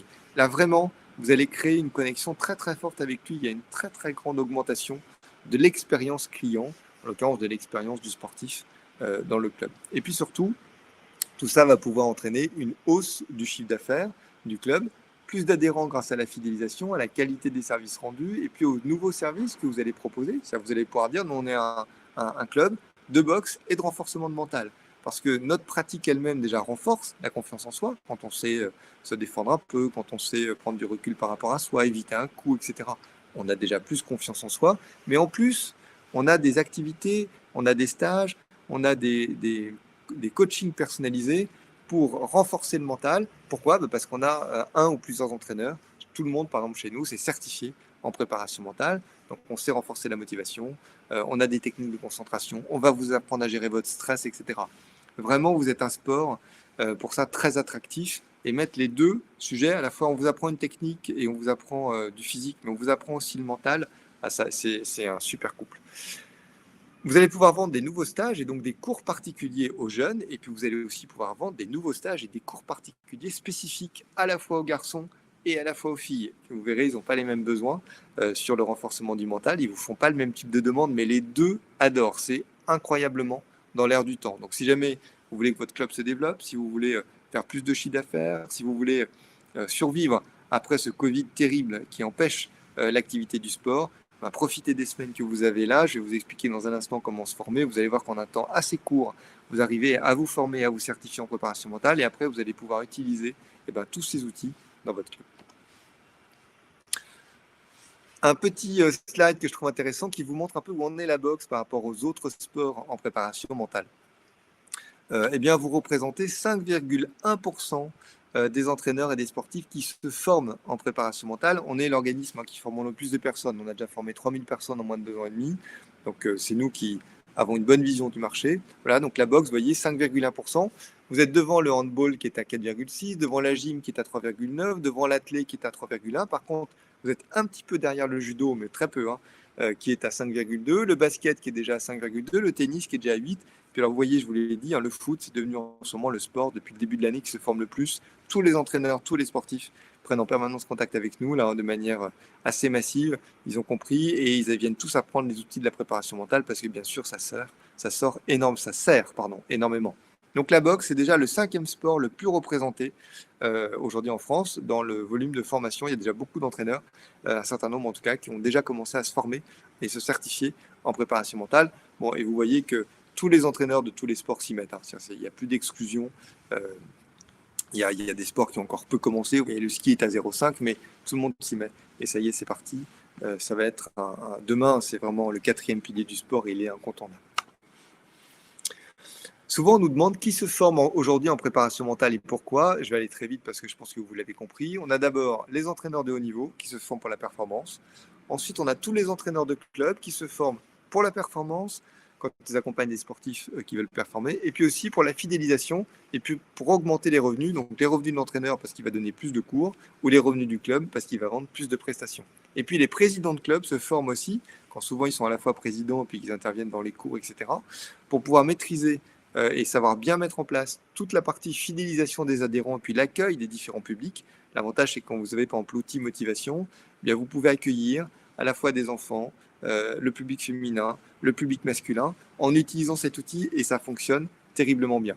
Et puis pour le président de club, il vient se former parce qu'il a compris que c'est une communication sur son territoire pour augmenter son chiffre d'affaires. Quand vous allez mettre des petites affiches dans les écoles et que vous expliquez que toutes les fois qu'un enfant est trop turbulent, ne se concentre pas, a du mal à gérer son stress, manque de confiance en lui, il faut qu'il vienne dans le club. Vous allez lui apprendre quelques techniques de boxe et puis vous allez aussi lui faire des cours personnalisés pour lui permettre de renforcer son mental. Je peux vous dire que ça a un impact absolument gigantesque et les parents sont très heureux de payer des cours supplémentaires pour traiter spécifiquement ces points parce que c'est extrêmement important pour la vie d'un enfant, pour son développement futur. Et quand vous avez un enfant qui est un peu turbulent, qui n'arrive pas à se concentrer, vous ne savez pas comment faire aujourd'hui. Quand vous êtes parent, vous l'avez peut-être vécu. Moi, je suis parent, j'ai un petit garçon, donc je suis passé par ces phases-là. Et c'est vachement utile d'avoir tous ces outils. Et bien sûr, quand vous les proposez dans le club, vous faites du bien sur le territoire sur lequel vous intervenez parce que les gens adorent ça et ils ont un vrai besoin. Et puis, ça crée des revenus supplémentaires pour le club. Et ça, bien sûr, c'est très bien. Bien, écoutez, je vous ai dit beaucoup de choses depuis le début de ce webinaire. J'espère que tout est clair. Je vois qu'il n'y a plus trop de questions, donc j'imagine que sur la partie préparation mentale, j'ai dû un peu répondre à toutes les questions que vous aviez en tête. On aborde une deuxième partie essentielle de ce webinaire, qui est donc la dernière partie qui concerne la formation. Alors, vous nous avez posé la question tout à l'heure. Donc voilà, en France, vous avez 2 voies pour vous former en préparation mentale. D'abord, vous avez la voie qu'on appelle la voie du diplôme. Donc là, vous allez vous allez obtenir un diplôme de préparation mentale. Vous connaissez cette voie du diplôme, hein, c'est celle quand on a le baccalauréat, quand on a un diplôme, un bac plus 2, un bac plus 3, un bac plus 4, etc. On va chercher un diplôme. Donc là, on va à l'université, hein, on va à la fac. C'est un diplôme qui se suit en général en un an. En général, c'est en présentiel avec un peu de distanciel maintenant. Ils en mettent de plus en plus et c'est bien. Et vous avez des écoles qui sont pionnières et très connues dans le sujet. Vous avez l'université de Clermont-Ferrand, de Lille, d'Orléans, de Dijon, de Paris-Saclay. Donc là, c'est la voie du diplôme. Alors la voie du diplôme, c'est en général, on va la suivre quand on veut devenir préparateur mental et qu'on va en faire un métier. Parce que vous allez apprendre des théories psychologiques, vous allez chercher des connaissances, donc des bases théoriques qui vont vous servir de socle pour penser votre discipline. En général, c'est quand on veut en faire un métier à part entière. Ça, c'est la voie des diplômes. Alors, bien sûr, il faut vérifier que le diplôme est reconnu par l'État. En général, dans les universités, pas toujours, hein, donc il faut bien vérifier. Mais en général, ils le sont. Et donc, ils le sont quand ils sont inscrits, ce qu'on appelle au RNCP. Voilà, donc une université peut sortir un diplôme qui n'est pas reconnu par l'État. Simplement, c'est un diplôme de l'université, mais il n'est pas reconnu par l'État. Pour qu'il soit reconnu par l'État, il faut qu'il soit inscrit au RNCP. Et puis la deuxième voie qui existe en France, qui est mise en place par l'État, c'est ce qu'on appelle la certification. Alors ça s'adresse aux personnes qui travaillent déjà en fait. Parce que quand vous travaillez, vous ne voulez pas en général aller chercher un diplôme, c'est-à-dire acquérir des connaissances. C'est pas comme un étudiant, il va suivre une école parce qu'il veut un diplôme pour ensuite essayer de trouver un emploi. Là, vous travaillez déjà, vous avez déjà vos diplômes, vous les avez déjà obtenus.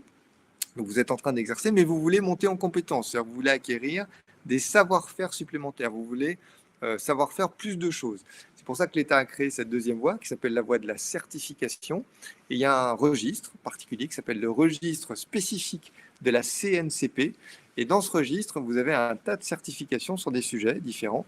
Et ce sont toutes les certifications reconnues par l'État. Donc il y en a une en France qui est reconnue par l'État en préparation mentale. C'est celle que LNF est habilité à délivrer.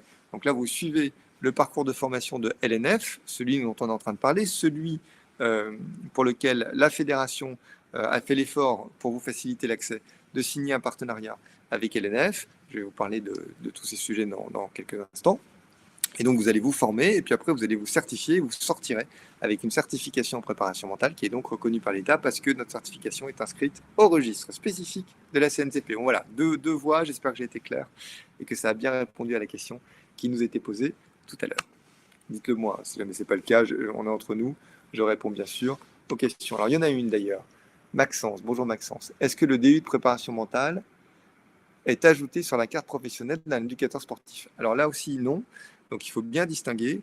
D'un côté, vous avez la carte d'éducateur sportif qui est quelque chose de très réglementé, spécifique sur un sujet particulier qui est réglé par le ministère de la Jeunesse et des Sports. Et puis de l'autre, vous avez des diplômes que vous allez acquérir, ou en tout cas des certificats que vous allez acquérir, des reconnaissances, des choses reconnues par l'État. Il y a aussi des formations en préparation mentale qui existent, qui ne sont pas reconnues par l'État, qui sont dispensées par des préparateurs mentaux individuels ou par d'autres organismes. Si vous voulez un titre reconnu par l'État en préparation mentale, vous allez suivre un diplôme en faculté ou vous allez suivre la certification, vous allez passer la certification de l'ENF et donc vous aurez un titre reconnu par l'État en préparation mentale qui vous donnera le droit de pouvoir exercer contre rémunération.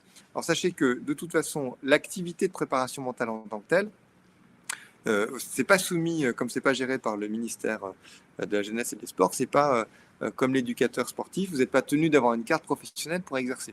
Donc vous pourriez demain vous prétendre, entre guillemets, préparateur mental et proposer de tarifer des prestations à quelqu'un. Il ne pourrait pas vous attaquer en disant que vous n'avez pas le droit parce qu'il n'y a pas de règlement sur ce sujet. Bon, bien sûr, si vous n'avez rien appris et si vous n'avez pas de compétences reconnues et certifiées, vous allez avoir du mal à être un bon préparateur mental, mais après, vous aurez juste un souci avec les différents clients. Bon, j'espère que ça répond bien à cette question qui vous a été posée 2 fois, donc j'imagine qu'elle est importante pour vous, Maxence. Si jamais ce n'est pas le cas, vous pouvez y revenir et reposer la question, ce sera avec plaisir. J'essaierai d'apporter des éléments complémentaires, mais normalement, là, j'espère que tout est clair. Alors, si jamais vous suivez ce parcours donc de LNF, qu'est-ce que vous allez apprendre? Vous allez apprendre la motivation, la résilience, la concentration, le comportement, le stress, les pensées négatives, la confiance en soi et le maintien à niveau. Alors, comment est-ce qu'on a conçu ces différents outils? Eh bien, on a travaillé avec une des meilleures préparatrices mentales de France, qui s'appelle Anaëlle, qui est psychologue diplômée de l'école des psychologues praticiens, pardon.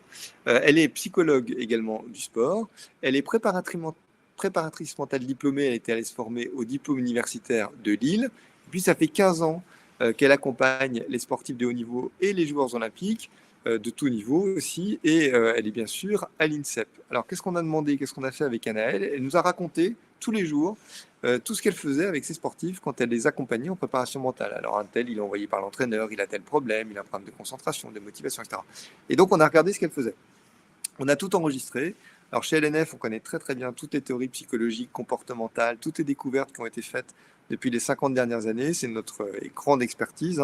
D'ailleurs, en réalité, le corpus de savoir, c'est ce qu'on sait aujourd'hui du fonctionnement de l'être humain, dans son comportement, dans sa psychologie, dans la constitution de sa personnalité, etc.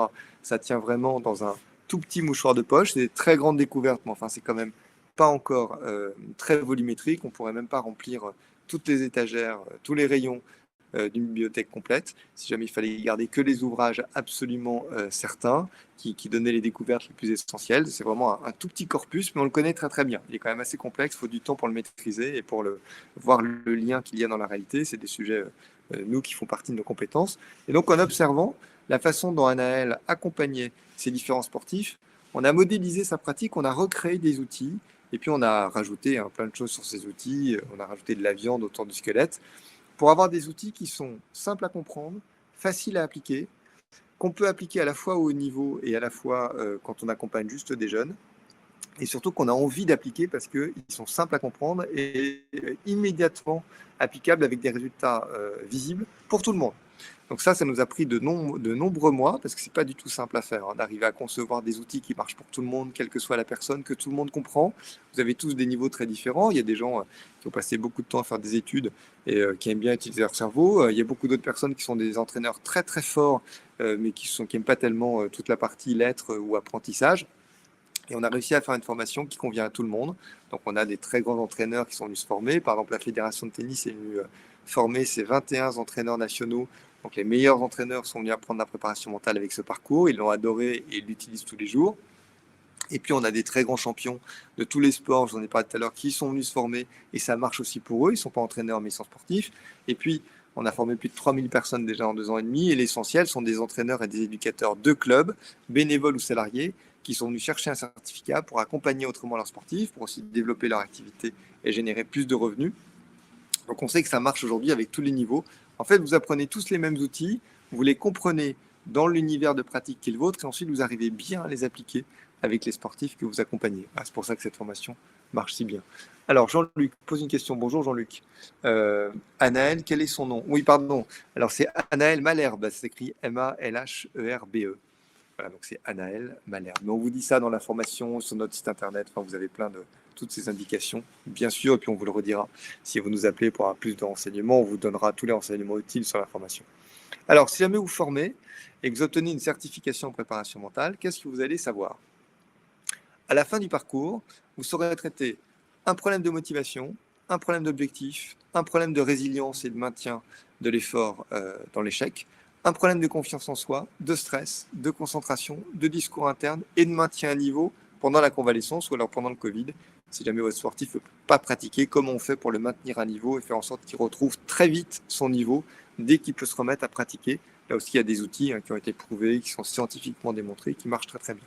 Donc vous serez opérationnel sur ces 8 outils et vous saurez les utiliser avec vos sportifs dès la fin de la formation. Et puis ensuite, chacun va les utiliser selon ses objectifs, performance, fidélisation, hausse des revenus de l'entraîneur ou du chiffre d'affaires du club, en fonction du public que vous accompagnez. Voilà ce que vous allez avoir, pas plus, pas moins. Si vous vous formez, c'est ça que va vous amener la formation. Vous voyez à l'écran le certificat de préparation mentale pour la performance professionnelle que vous recevez lorsque vous passez la certification et que vous l'obtenez. Ils sont tous numérotés, il y a un jury qui les valide, on doit garder tous les numéros, on doit garder la liste de tous les certifiés pendant des dizaines d'années, on peut être interrogé, on nous dit est-ce que cette personne a bien eu son certificat, on doit répondre, etc. exactement, comme pour les diplômes que vous obtenez à l'école.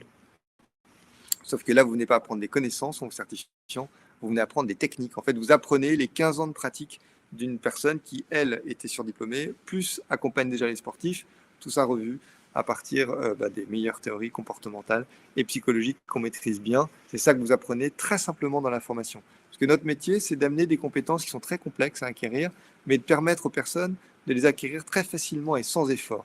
C'est pour ça qu'on a créé cette formation en préparation mentale, parce que ça permet de démocratiser la préparation mentale et de l'emmener dans tous les clubs et de la donner à tous les entraîneurs.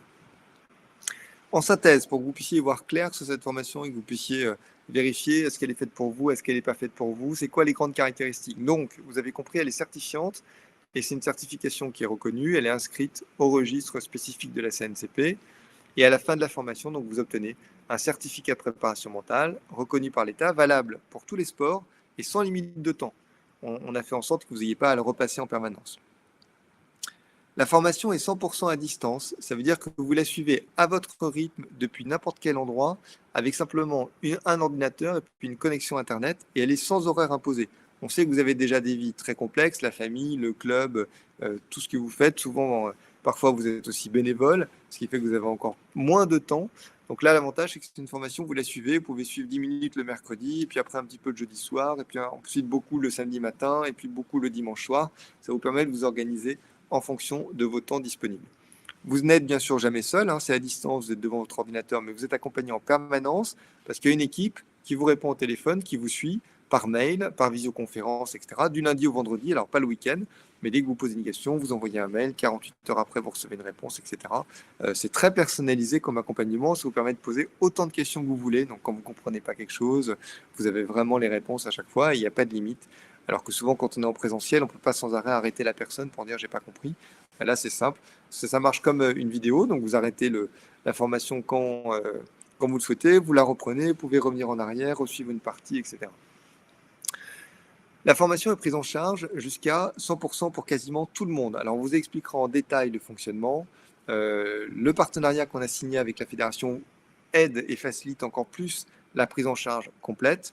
C'est une formation qui est éligible, ce qu'on appelle au CPF, qui est le compte personnel de formation, mais vous pouvez aussi passer par l'AFDAS ou par le FIFPL ou l'AGFIS. On vous expliquera tout ça. Les équipes conseillers chez nous savent que vous n'êtes pas spécialiste de la formation, donc ils vont regarder avec vous quels financements sont possibles, comment faire pour obtenir 100% de la prise en charge si c'est possible, et puis ensuite ils vous aideront à monter le dossier. Donc vraiment, ce ne sera pas une difficulté technique pour vous, les équipes sont là pour ça. C'est une formation qui est courte, vous allez la suivre en moyenne en 30 heures. Alors en fait, on a des plages horaires, il y a des personnes qui mettent 20 heures pour la suivre, puis il y en a d'autres qui mettent 60 heures, parce qu'elle est absolument passionnante, ils reviennent dessus, ils la re-regardent, etc. Vous verrez en fonction de la passion que ça suscite chez vous. Voilà, donc vous allez mettre, on dit en moyenne 30 heures, vous allez les suivre, et puis il y a un petit peu d'exercices qui sont très faciles à faire et à pratiquer avec vos sportifs que vous allez nous envoyer durant la formation. En 1 à 2 mois, à distance, vous serez complètement formé. C'est le temps qu'il faut à peu près pour suivre la formation. On vous donne en général 2 mois, et là, c'est largement suffisant. Vous n'avez pas besoin d'en faire beaucoup tous les jours. Par contre, ce qu'il faut, c'est faire au moins, idéalement, un petit peu tous les jours, sinon tous les 2 jours, et au moins une fois tous les 3 jours. Pas forcément beaucoup, une demi-heure, ça suffit, 20 minutes. Mais sinon, votre cerveau oublie, en fait. Si vous connectez qu'une fois tous les 15 jours, vous vous rappelez plus ce qui a été vu avant, et donc la formation n'arrive pas à vous transférer les compétences utiles. Donc, c'est une formation qui est courte. D'abord, vous passez en 2 mois la formation, et puis après, pendant 1 mois, vous avez la certification qui est toute simple, qui est en deux sujets. Il y a des questions sur un QCM, et c'est pas comme à l'école. Il ne s'agit pas de vérifier que vous avez acquis des connaissances, on s'en moque. C'est vraiment pas le débat.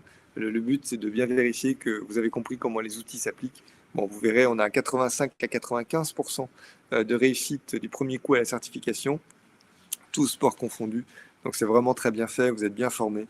Et si jamais vous ratez la certification sur un outil, on vous aide, on vous accompagne pour pouvoir la réussir au deuxième coup, etc. C'est donc la formation aujourd'hui qui est la plus suivie, la plus utilisée en France pour apprendre la préparation mentale, et elle marche super bien. Bon, c'est aussi la plus reconnue dans tous les sports. On a maintenant quasiment des accords de partenariat avec soit une fédé dans un sport, soit quand la fédération n'a pas pu répondre parce que ce n'était pas le moment pour elle, ou elle était en élection, etc. On a des accords avec les ligues maintenant dans toute la France et quasiment sur tous les sports. Bien, alors, j'espère que tout a été clair, que j'ai bien répondu aux différentes questions, que vous voyez mieux du coup maintenant comment fonctionne la préparation mentale, à quoi ça sert, pourquoi c'est le 4e pilier du sport, en quoi c'est vraiment indispensable pour les prochaines années. de maîtriser ce sujet. Et puis là, en ce moment, l'État finance cette formation, vous incite à améliorer vos compétences, à apprendre ces nouveaux outils, à obtenir un certificat donc, qui est reconnu. Profitez-en. C'est vraiment la bonne période pour se former et ça va être important pour les années, bien sûr, qui viennent. Pour avoir des renseignements et pouvoir vous inscrire à la formation, donc, vous avez une interlocutrice dédiée chez nous qui s'appelle Sandrine, qui est interlocutrice pour votre fédération. Le numéro s'affiche à l'écran.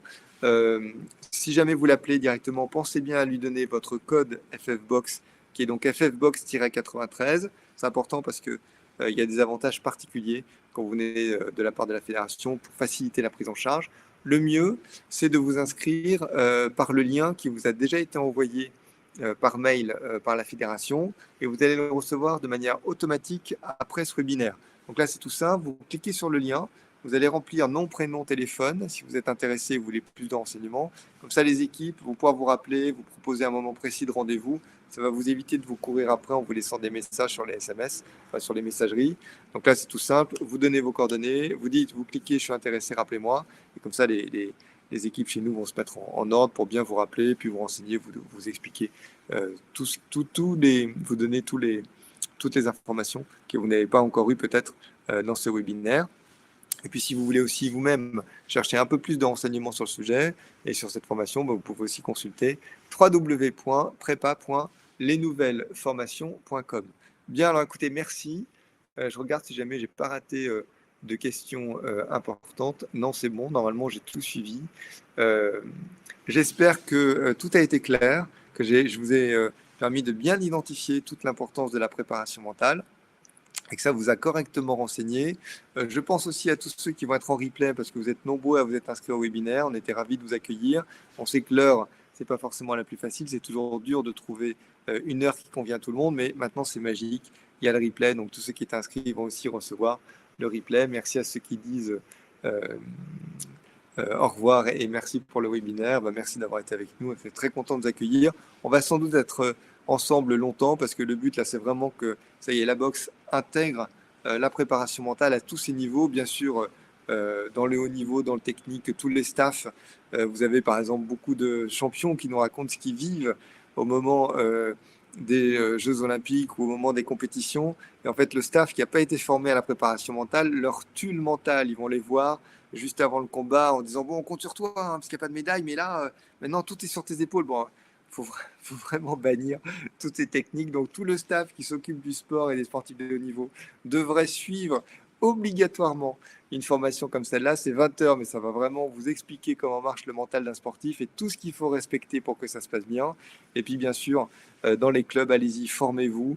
Vous allez faire un bien fou aux gens que vous accompagnez toute l'année. Vous avez déjà appris les trois premiers piliers du sport. Le quatrième, c'est le mental et ça va vraiment changer à la fois votre vie personnelle. On a beaucoup d'entraîneurs qui nous écrivent, qui nous disent merci parce que vous avez changé ma pratique, même avec mes enfants, je ne fais plus pareil, etc. Je vois que Patrick est revenu. Bravo pour la synchronisation, c'est super. Donc, Patrick va pouvoir conclure ce webinaire et moi, je vais pouvoir comme ça vous dire au revoir et on écoute Patrick pour la fin. Merci Pierre. Alors j'ai suivi quand même vos échanges, donc ça correspond exactement à ce qu'on souhaite. Donc j'espère que l'ensemble des participants a apprécié et que cette sensibilisation va les inciter à aller plus loin et surtout à faire parler autour d'eux pour qu'on aille beaucoup plus de monde. Le panel est large, hein, je pense que Pierre l'a vraiment très bien expliqué, c'est-à-dire que ça ne concerne pas uniquement la vision entraînement, que ce soit du haut niveau ou dans les clubs, mais on a une vision sociétale aussi par rapport à la connaissance du mental et des axes de développement également économique au sein des clubs. Tout le monde pleure en ce moment, est à la recherche de demandes de financement, mais il faut aussi qu'on se prenne par la main et qu'on ouvre des pistes, et celle-ci en est une qui, à mon avis, n'est pas négligeable. C'est rare d'avoir une formation de cette qualité adaptée complètement à l'environnement de chacun d'entre vous et qui débouche quand même sur une reconnaissance importante pour lequel vous pouvez valoriser. Donc, merci Pierre pour cette présentation. Nous, évidemment, on est amené à continuer à avancer, à travailler ensemble. Et puis, encore une fois, à tous ceux qui ont participé, n'hésitez pas à diffuser largement auprès de vous cette formation, plus on sera nombreux, meilleur on sera et plus la boxe pourra en profiter. Merci. Merci, ce webinaire est à présent terminé. Excellent déjeuner, sans doute, vu l'heure, pour ceux qui étaient en direct avec nous. Et au plaisir de vous accueillir dans la formation ou de vous renseigner par téléphone. Vous allez recevoir, à la suite de ce webinaire, le petit lien avec le formulaire de votre fédération pour vous inscrire dedans et qu'on puisse vous rappeler et vous renseigner. À très bientôt. Merci.